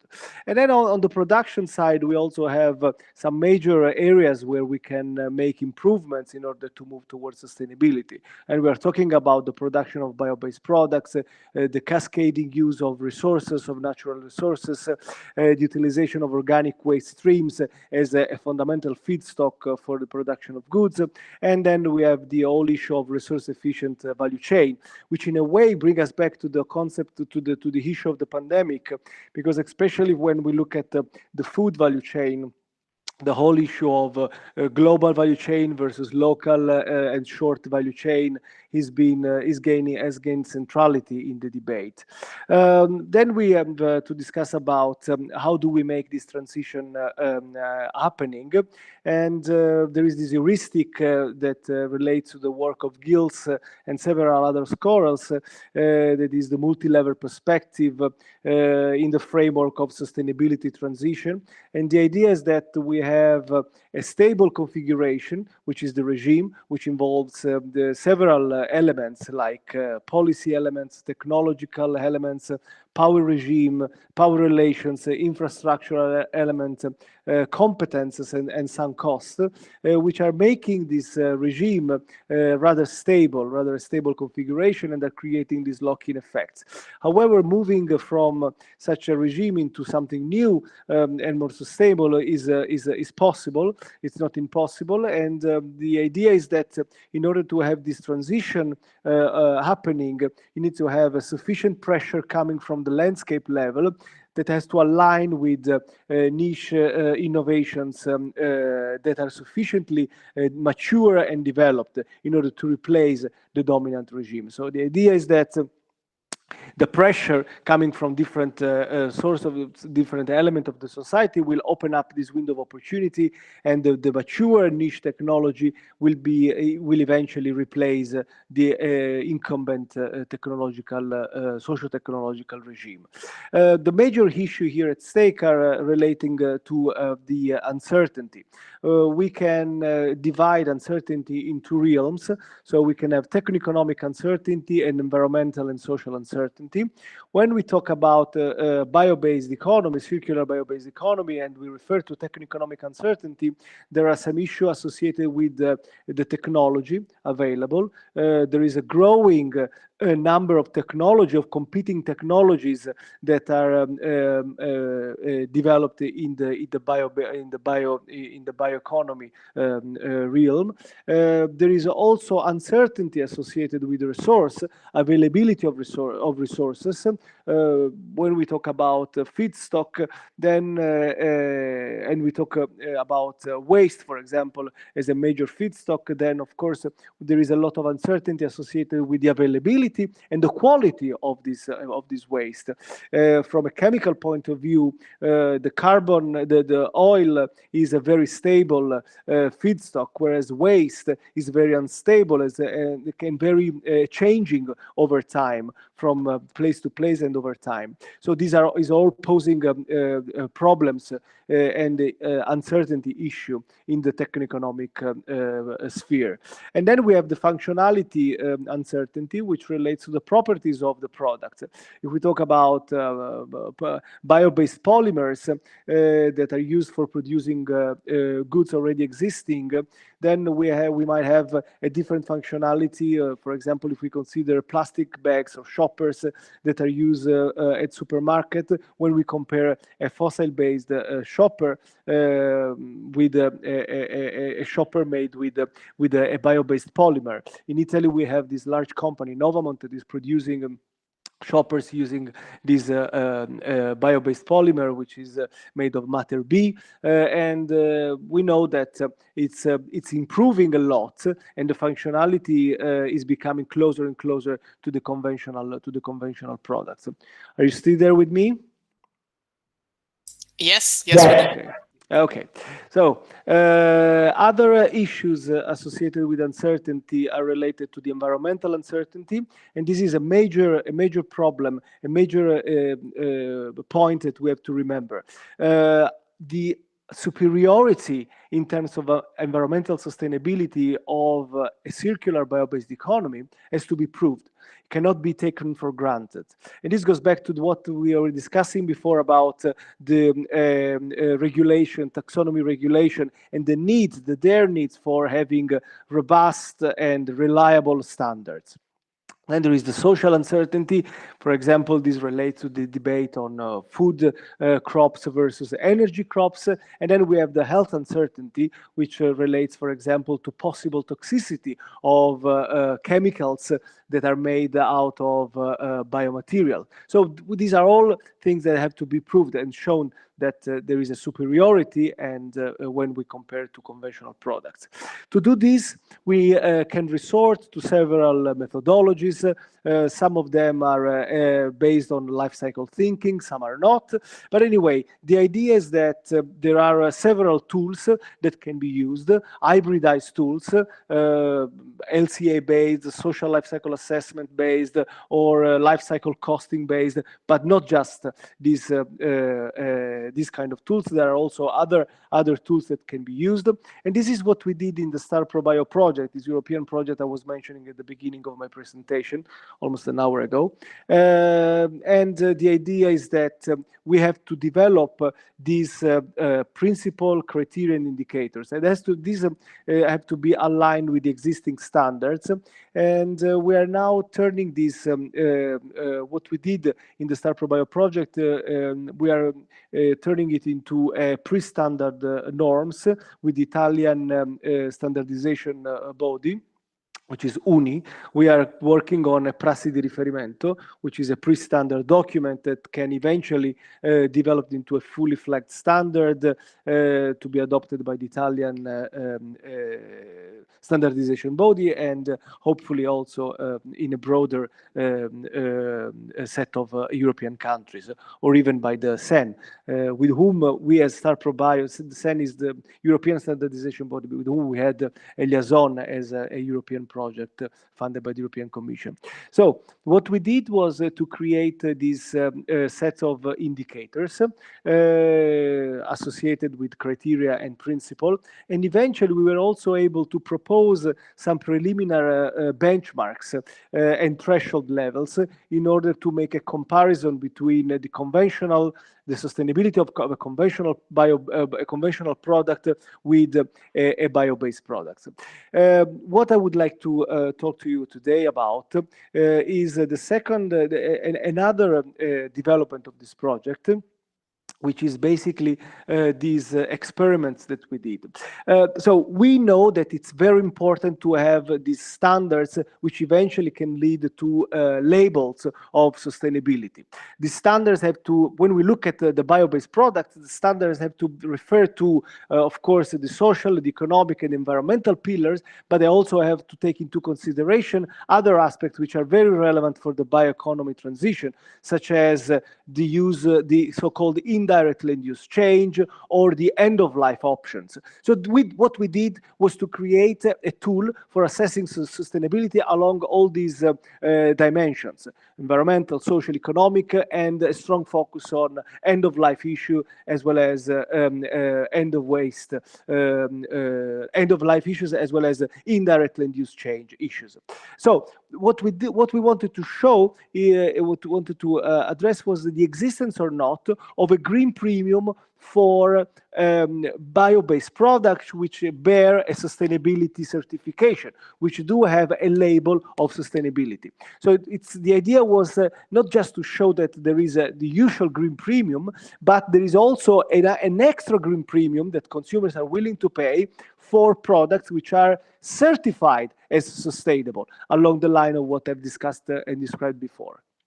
So we did this through a field experiment that was carried out in a large IKEA store in Italy, and the field experiment was carried out as a choice task field experiment with an incentive mechanism that resembled the one adopted by Holt and Lowe in 2002, and eventually the two key research questions that we wanted to answer are the following: are consumers willing to pay more for bio-based products than for fossil-based products? And do certification, green label on sustainability labels on bio-based products affect consumers' willingness to pay? So, is there an extra premium for certified green products? We did so looking at three different type of products. We had colored plastic pens, when we had bags for freezing products, food products, and then hand soap. For each of these products, we had the conventional fossil-based product, the non-certified bio-based product, and the certified bio-based product. And we elicited the preference of 360 consumers that participate to the experiment. We avoided the direct comparison of the same product with different feature by the same person taking part of the experiment. So we created groups where a person was asked to state their preference for a conventional colored pen, for a bio-based food storage bags, and for a bio-based and certified hand soap bar. And we mixed the three products in a way that we avoided this direct comparison in order to minimize the possible bias deriving from such a comparison. Eventually, we had 1,080 observations altogether. And we were eliciting the willingness to pay using the Holt and Lowry mechanism. Basically, we were showing the good to the people that were taking part to the experiment, and we were asking them to choose between a certain amount of money and the good, the specific good. The amount of money was growing by a fixed amount of 50 cents, and eventually we were able to identify at the switching point when people were switching from the good to money. Then we were able to identify the willingness to pay for that specific good. To make a long story short, we identified the green premium, as you can see, which is in line with existing literature. But more interestingly, for 2 products out of 3, we were able to identify a statistically significant extra premium for certified bio-based products. Let me go to this slide here. These results were then tested by Kolmogorov-Smirnov test in order to assess the statistical significance of such extra green premium. And eventually, we also did a parametric analysis using random effect in order to further assess the robustness of our results. Before I finish my presentation, I want to show you this figure here, which is probably the most interesting results we obtained. When we look at certified and bio-based products, what we can observe is that the shape of the demand function, when we compare the conventional product with these bio-based and certified bio-based products, changes. So basically, there is a different elasticity for a high level of quantities and low level of quantities when we compare the conventional product demand function with the bio-based and certified bio-based products. What these results is telling us is that by combining through a policy mix a policy measure that would destabilize the conventional product, imposing, for example, a carbon tax like the one that we have been discussing during the keynote lecture before on conventional products, then would have a strong impact in terms of reduction of the demand for conventional product. If we combine it, if we pair it with a policy, a subsidy policy, an incentive policy for bio-based products, then we would have a sharp increase in the demand of these products. And eventually, we would maximize the effect, making sure that there is a strong reduction in the demand of conventional product that is matched by a strong increase in the demand for bio-based and certified bio-based products. So in order to draw some final conclusion, what we can say is that the transition is unavoidable. In order to make this transition a reality, we need to reduce uncertainty. in order to reduce uncertainty, we need to develop a sound social and environmental sustainability assessment tools. And this will allow policymakers to undertake this much needed policy action on the one hand, and then on the other hand, will provide consumers with a tool that will allow them to be more inclined to buy such bio-based products. And eventually, we will maximize the impacts of the results by combining these two actions. I will stop it here. Thank you, Pier Giuseppe. We were able to follow you up to the end this time. Thank you very much for the presentation. I'm asking the floor if there are questions. And as you think about it, I will use my time to raise the question myself. May I ask you a clarification regarding the final slides that you presented, and in particular on the implication of this slide. When you were discussing the different effects of different policies, or maybe the carbon tax or the subsidies, are you basically suggesting that the subsidy over certified bio-based products is overall more effective than a tax over the... No, I was actually suggesting that if we have a policy mix, so we combine a carbon tax, which is going to increase the price of conventional products, with a subsidy, at least in the beginning, in the first phase of the market uptake of these products, with the subsidies for these bio-based certified products, which is absolutely acceptable if you can prove that the impact on the environment and in terms of social and economic sustainability is lower than a conventional products. Then it really you really have a strong argument for encouraging policymakers in subsidizing these products because they have a lower externalities, as we know. But well, then if you combine these, if you have a policy mix, carbon tax plus subsidies to these products, then you get the most out of the two elasticity, because you see the conventional goods is very steep in for the low quantity but a high level of prices, and then we can flatten down. So as the convexity upwards, whereas the demand curve for the bio-based and certified bio-based has the opposite kind of elasticity in a way. And in this way, basically, if you increase, if you subsidize the conventional goods, then you can make the most out of the steep part of the conventional good demand function, and therefore you can have the most out of the two policy. And this is in a way aligned with the theory of policy mix that has been developed as part of this multi-level perspective and sustainability transition, because the idea is that you need to have at the same time a policy that destabilizes the dominant regime matched with a policy that incentivizes the emerging regime, you know, in order for this jump to occur. So you need to destabilize the stable configuration that we've been discussing before, and then you need to promote the development and the fast development of these new technologies, which are by definition less mature. Okay, so this policy mix is going to make the most, and we showed it that the whole idea of policy mix, destabilizing, promoting the new technology, the more sustainable technology, is reflected in a way on the shape and elasticity of the demand function that we were able to elicit, to construct by this field experiment. Yeah, okay, now it's clear. Thank you for the clarification. Questions from the floor?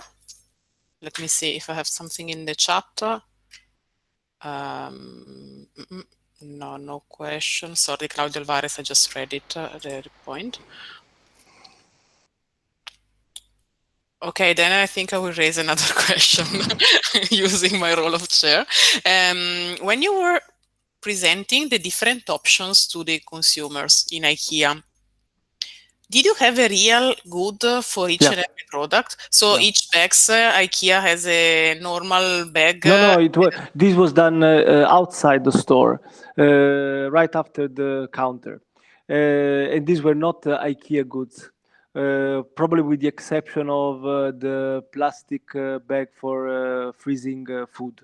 So we had the conventional one, then we had the bio-based one, and then we had the certified. The certified was not a real certification because we don't have such a certification yet in Europe. So we say that this was certified using a tool developed as part of a European project.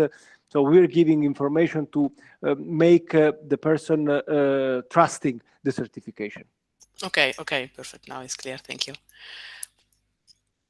Other question? Can we move to the next one? Okay, thank you, Pier Giuseppe. I think we can now move to the third presentation of today. We have a joint presentation by Cantarella and Marina on the culture of circularity, conceptual and empirical assessment of features, drivers, and barriers of circular business strategies.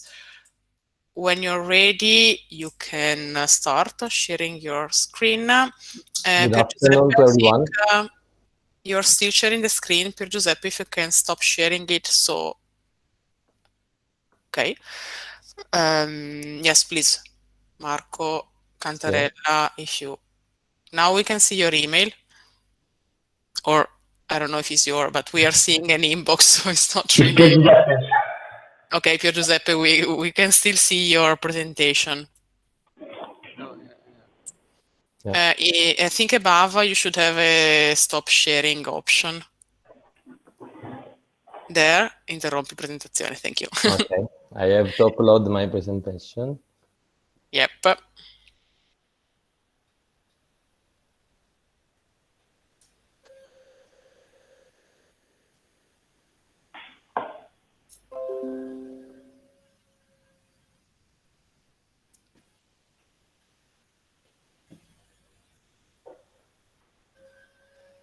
Yes, now I think that if you share, if you go to your PowerPoint, now we should be able to see it. Yes. We see our screen, but if you go down to the PowerPoint presentation there, if you open it, and then if you put it full screen, please, then we should be able to see that. Okay. Okay, it's okay? Yes, we see it. Okay. Sorry if I give a brief presentation myself. I'm Marco Cantarella. I was a student of University Urbino until last year, university where I could get a closer look and face the complex issues of sustainability thanks to the double degree program in management and economics of sustainable development that allowed me to understand the reason after to believe on the importance of a new economic model. And for this reason, in particular in the circular economy, for this reason, for Thousand More, it's a pleasure for me to discuss with the Professor Marin about the culture of circularity. Our debate originated from the Limits to Grow, a study where it was put in the center the necessity to align ecological and economic dimension in order to guarantee a sustainable development for the next generation. From that moment, we are now in that moment, we try to neutralize the consequence of industrialization, pollution, the depletion of resource, and the degradation of the natural capital. We found in the circular economy the reference model for a possible sustainable development that we showed the three dimensions: social, economic, and environmental. The realization of a circular economy brings with it a new challenge, a need to devise new solution. But we don't have excuse because new opportunity grow in line with the new development in the technological innovation, such as digital, physical, and biological. Why it's so important to discuss about culture of circularity? We consider culture, we recognize on it a fundamental role that both company and consumers should play in contributing to a transition to circular model. The culture of circularity is a multifocal, complex term that if we want to give a dynamic movement to this term, we could translate it into vision, an horizon for the future.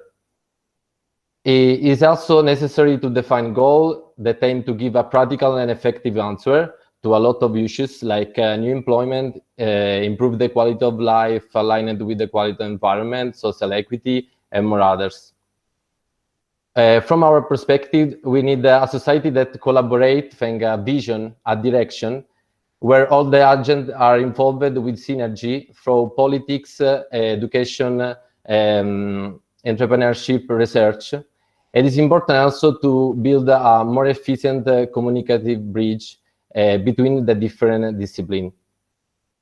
In order to break the rooted habits of linear consumption and production, it's important that we have to develop a good example accompanied by good practice, because we think that a good example that has vitality and feasibility, that leave no one in the shadow, has a potential contagion effect to stimulate the society and all the reality that continue to operate in the linear model. This contamination has to affect both the demand and the supply side. Our study is supported by a correlation phase on that move the attention on the supply side and the demand side at the macro and micro level, and the data came from the survey, a different survey of Eurobarometer. Okay, here we have we found a negative correlation between the cost of material for different European country. With in the first three charts, we can see this correlation between the cost of material and implementation of circular practices, like the plan of the way water is used to minimize usage, maximize reusage, redesign product and service to minimize the use of material, and the use of renewable energy. How we can see the cost of material is, we can see a reduction when the European company implement circular practices inside when implement a circular practices in the first three charts.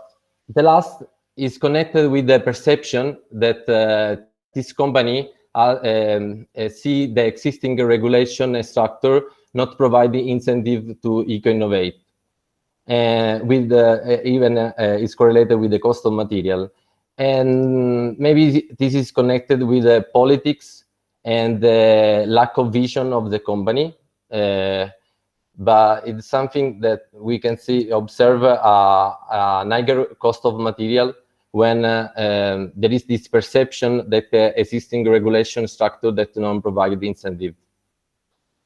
Now we can move attention on the demand side, where we correlated the knowledge of product impact with other variable. Like in the first chart, we can see, for example, in the case of Italy, a major knowledge of product impact have a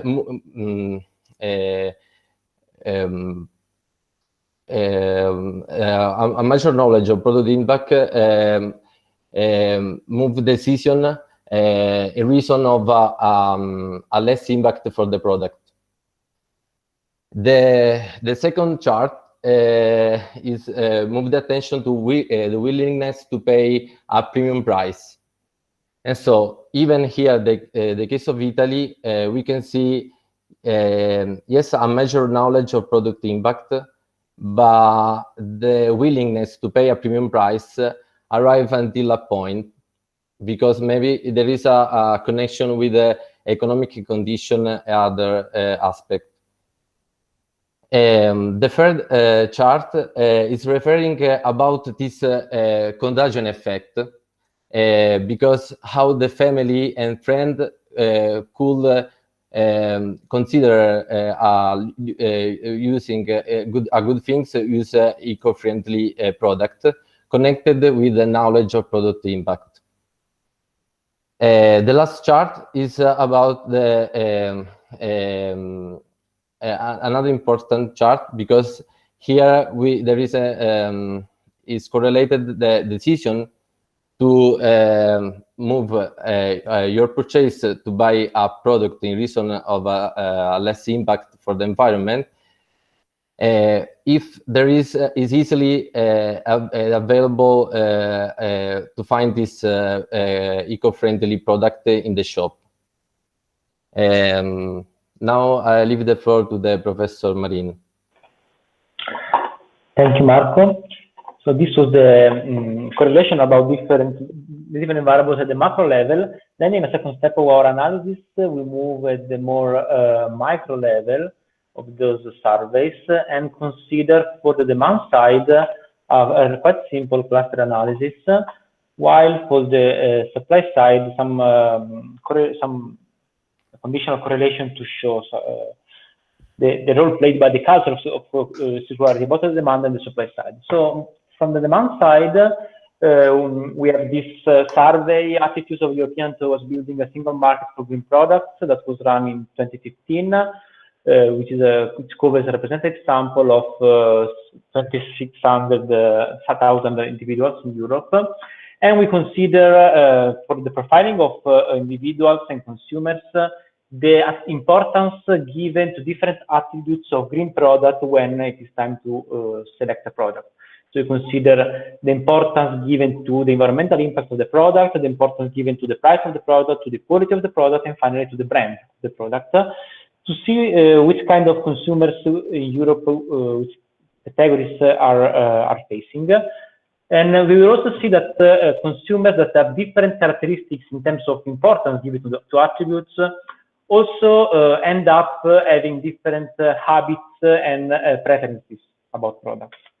So let me start with the cluster analysis. So we have the first group, which is the blue bar, and here I show you deviation from the sample average.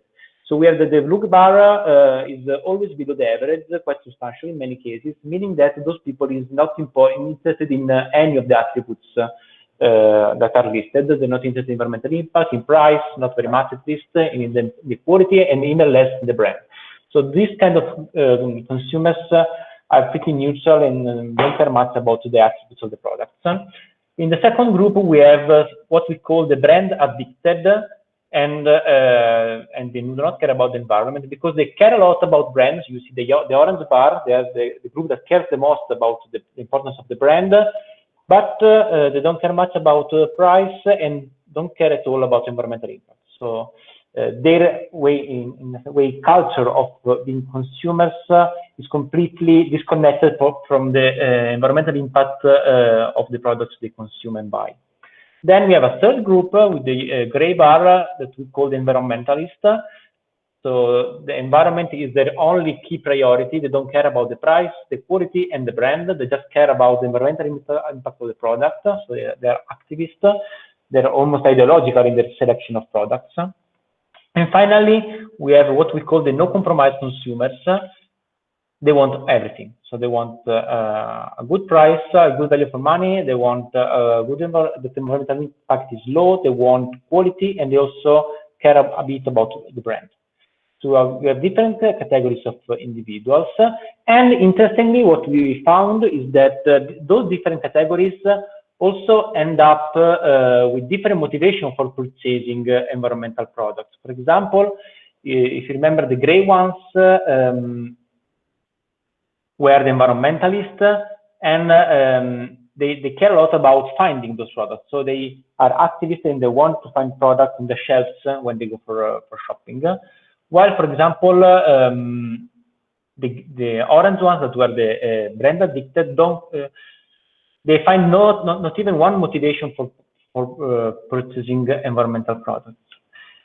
Then, if you look at other variables, what is also very interesting is that the willingness to pay for more environmentally friendly products is willingness to pay a premium is much higher for the no compromise and environmentalist group as expected, While, and this is also quite interesting to be explained, the group of brand admitted that they seem not to care about environmental issues, still they seem concerned about the durability of products. So as you can see here, they're willing to pay a very high price for the durability of the product, no matter the environmental impact. But we know that the durability of a product could be very much correlated with its life cycle environmental impact. So even for those group of consumers where we do not find any explicit environmental preference, we may find a way to involve them in purchasing green products by using this level of durability of products. When we also go to look at different demographic characteristics of the individuals, we see that the environmentalists, and this was a bit surprising, tend to be older, and also there is a gender bias for female being more environmentalist. No, sorry, 4 is no compromise. So the 4th group is the ones that they want everything. They tend to be female and quite older. Okay. So we have the cultural trait of environmental purchasing from the demand side. If you look at the supply side, we consider simple regression framework for small and medium enterprises in Europe, and we use this survey from the Flash Eurobarometer on small and medium enterprises. And we have as a dependent variable the probability that the firm has experienced an increase in costs due to action to attain resource efficiency, or another variable, the dependent variable is that they felt the lack of demand for their environmental product or resource efficient product. And finally, whether resource efficiency actions implied a substantial increase in investments. These are the 3 dependent variables. In terms of explanatory variable, we wanted to see whether different circular actions, I would say, so action to improve resource efficiency, were correlated with the different impact correlation, correlated to different dimensions of companies' cost and revenue. So if you look at those 3 dependent variables, we have costs, variable cost in a way, the first variable. The second variable is revenues. The third variable is correlated with the fixed costs. Okay. So we want to see if different actions have different impacts or correlation, we say better, with the dimension of revenues and cost of companies. And we also control for size, country dummies, and sector dummies. Here are the marginal effect of our probability regressions for the variables of interest. The bars with a red line are the ones that are statistically significant. And interestingly enough, we have that the most expensive and the most expensive in general strategy is the one that is more pervasive, that is changing the design of products that make them easier to maintain, repair, and reuse. So this circular strategy, which entails a huge change in the business culture of the company, so they need to really rethink their business model, is the one that implies the highest investment compared to other actions. They require the highest increase in cost, and one of the highest risk of ending up with a market with a low demand. So there is an issue of lack of demand for this kind of more durable and easy to maintain and repair products. So this is the most expensive action. While for other types of action, we also find interesting results. For example, saving materials does not increase substantially, at least, investments and costs, but is difficult to sell an improvement in material efficiency. While also minimizing waste is difficult to sell to consumer as an attribute, and also implies an increase in costs. While investments are very important when it comes to energy saving or production of energy with renewable energy. So to conclude, according to our analysis based on this series of survey of the Eurobarometer, we find that both demand and supply appear to be willing in a way to change toward a more circular economy, but they also have many reasons for blocking the change. So there are many types of consumers that are not really into this transition. Maybe they do not oppose it explicitly, but they are not in favor of it. They're not really interested in it. While in terms of companies, we have that many circular strategies imply, in static term at least, a reduction in the financial performance, because we have seen an increasing need for investment, an increasing cost, and a decrease in revenues potentially. But still, there is room for match the gap and the positive attitudes from the demand and the supply side. So we may move from a vicious cycle where companies do not find a market and consumers do not find products. So there is a mismatch between production and consumption in a way, and we can turn this vicious cycle into a virtuous cycle. How? This is a big question, obviously, and there is plenty of work to be done in this respect. From a more standard point of view, we may think of standard environmental policies, that is setting the price right. For example, making pay the consumers for externalities and also companies, or giving subsidies to environmental products. But also we may have more soft policies which could be effective when it comes to matching demand and supply. So coordinate the effort of supply with the demand of consumers. For example, through labeling and through information campaign about the environmental impact of products. And more generally, and this will be very relevant for the long-term change, we need to change the culture. So if both consumers and producers could think in a more circular way, there is room for mutual benefits for both demand and the supply side. And so the change in the culture for circularity is needed. And here the main lever is probably education. But we all know that education takes decades to generate results. Today's students will be the consumers of the next decades, not of tomorrow. So our conclusion, also based on the cross-country and the macro-level analysis, is that there is need to start both with the more immediate interventions, but also to consider longer-term interventions that are aimed at changing the culture towards our culture of circularity. Thank you. Thank you, Giovanni and Marco. Flora, do we have questions from the floor to the authors? Pier Giuseppe, please.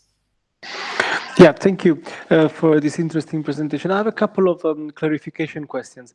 When you talk about durability, your results about the durability, is it referred to a specific type of product?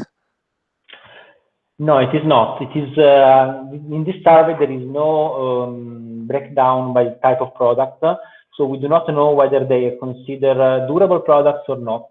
It is a general attribute of products.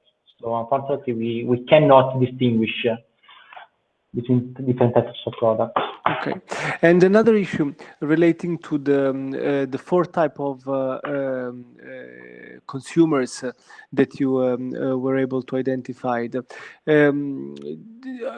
Maybe I've missed something in your presentation, but did you make this typology of typization of consumers somehow in relation, for example, with some socio-demographic characteristic of consumers? For example, income, education level. You've been mentioning about gender differences, but I guess income would be very relevant when you have this kind of typization of your consumers. Yeah, I think this is very interesting. It would be very interesting to have income. We do not have it. We just have age. Gender, we also have education, even though it is a very coarse variable. And also, okay, there is some indication about years of schooling, but it is a bit weird as a variable. We have a positive relationship, a higher age for this category. This may be correlated with income in a way. So as long as in many countries income is increasing with age, we will have it, but we can't say much. About education, again, we have to probably clean that variable to have some sense about the role of education. But I agree with you that this could be a very interesting extension. Okay, thanks. Alessio D'Amato. Thanks. Hi, everyone. Hi, Giovanni, and very interesting paper. I have two comments very quick. hopefully not too naive. The first one is a question about what you mean when you say getting the prices right, in the sense that getting the prices right might be interpreted in terms of including the environmental impacts, social cost in the price of goods, but also making the prices of environmentally friendly goods lower in order for more people to be able to afford them. Okay, so you have adjustments that one is efficiency, the second one is maybe a mixture of efficiency and equity, but you have two opposite directions maybe where the price could go according to what is your specific objective. So maybe it would be interesting if you could say, not necessarily now, but maybe elaborate a bit more on this part. And also, a curiosity is about, as far as I could see, you kind of clustered in different groups the different kinds of consumers.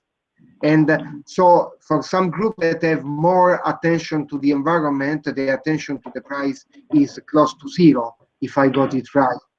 And then I wonder if you could see this as a suggestion that there may be some crowding out effects. So if you try to change the prices, you convince some, for example, if the environmentalists are willing to signal that they are environmentalists to their peers, then if you lower the price, there is no longer a signal that they are environmentalists and they could stop buying that good. This is a kind of crowding out. Yeah. About the first question, thank you. About the first question, also with Marco, we had a discussion a few days ago about whether it would be better to subsidize the products or it would be better to tax the bad. Clearly, from a textbook point of view, we know that this could be equivalent in a way from a textbook point of view, but in practice, it depends, in the sense that it is expensive to subsidize in products, so we are not probably in a time where we have plenty of money to subsidize it. And at the same time, the issue of equity is relevant. So the price right means, I was very general, we were very general just to say in relative terms, the price should be more towards the right, either by increasing the price of the bets or by decreasing the price of the goods. So we were general, but this deserves further research, obviously. While about crowding out, yes, I think that this is very, very interesting to be studied. We can't do it with our data. We're not really able to discriminate between, I would say, true environmentalists, which could be crowded out by the least ideologist in a way, because the full ideologist would be probably against a decrease in price. I don't know how to classify that. Yeah, okay, but it could be just a way in which you interpret your results. Yeah, not necessarily doing empirical analysis, because you cannot do that with this data, maybe. Yeah, you know that I like doing. By the way, yes. What also was surprising to us is that there was no much difference in terms of importance given to price in our groups. So this was not a variable that was discriminating our consumers very much, at least. This was a bit surprising. We tried different also configurations of the cluster analysis with more or less groups, but this was indicated by the test, and prices were not very discriminating in a way. And this is interesting, I think. Thanks. Other questions from the audience? Okay, so I thank again the three paper for presenter of today. I don't know if Jacopo wants to say something for closing the day, or should I be closing the day? Thank you very much, Claudia. Thank you for chairing this session. Yes, well, actually, so the official part of the workshop is over now. In our let's say ideal world, there could be now an official part in which several people from the audience contact presenters, but I am not sure whether there is such an interest. Otherwise, we could also, let's say, shift to tomorrow. Presenters should have prepared a Meet link in order to make themselves available to the audience. I don't know whether they have done that. Just let us know. Otherwise, I think I did not. okay. Me too. Maybe we could take it. We could take it as a first day trial today. So our idea was that presenters have the opportunity to set up a Meet link, and then during these, let's say, quite imaginary breaks, people from the audience contact them and ask for questions in, let's say, not really in a peer-to-peer manner, but maybe at a lower scale level. So maybe we can keep this for tomorrow. Tomorrow we will start at 9:30 with a keynote lecture by Jesus Alcazar Sabadie. And then there will be a coffee break at 10:30. So that will be maybe the moment when we can try to play this game. And now we just say goodbye and see you tomorrow. Bye bye. Okay. See you Bye, tomorrow. everybody. Thank you. Bye. Thank you very See you much. tomorrow. Bye. See you tomorrow. Bye. That's all right. Bye. Thank Bye. you. See you tomorrow. See you tomorrow. Bye. See you tomorrow. Thank you so Bye. much. You're welcome.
So goodbye, everybody. Again. See you tomorrow then, 9:30.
No, ma non è qui. Ok, allora siamo riusciti poi a sentire questo metallista? No, non mi ha mai risposto. Questo è il lavoro. Dici?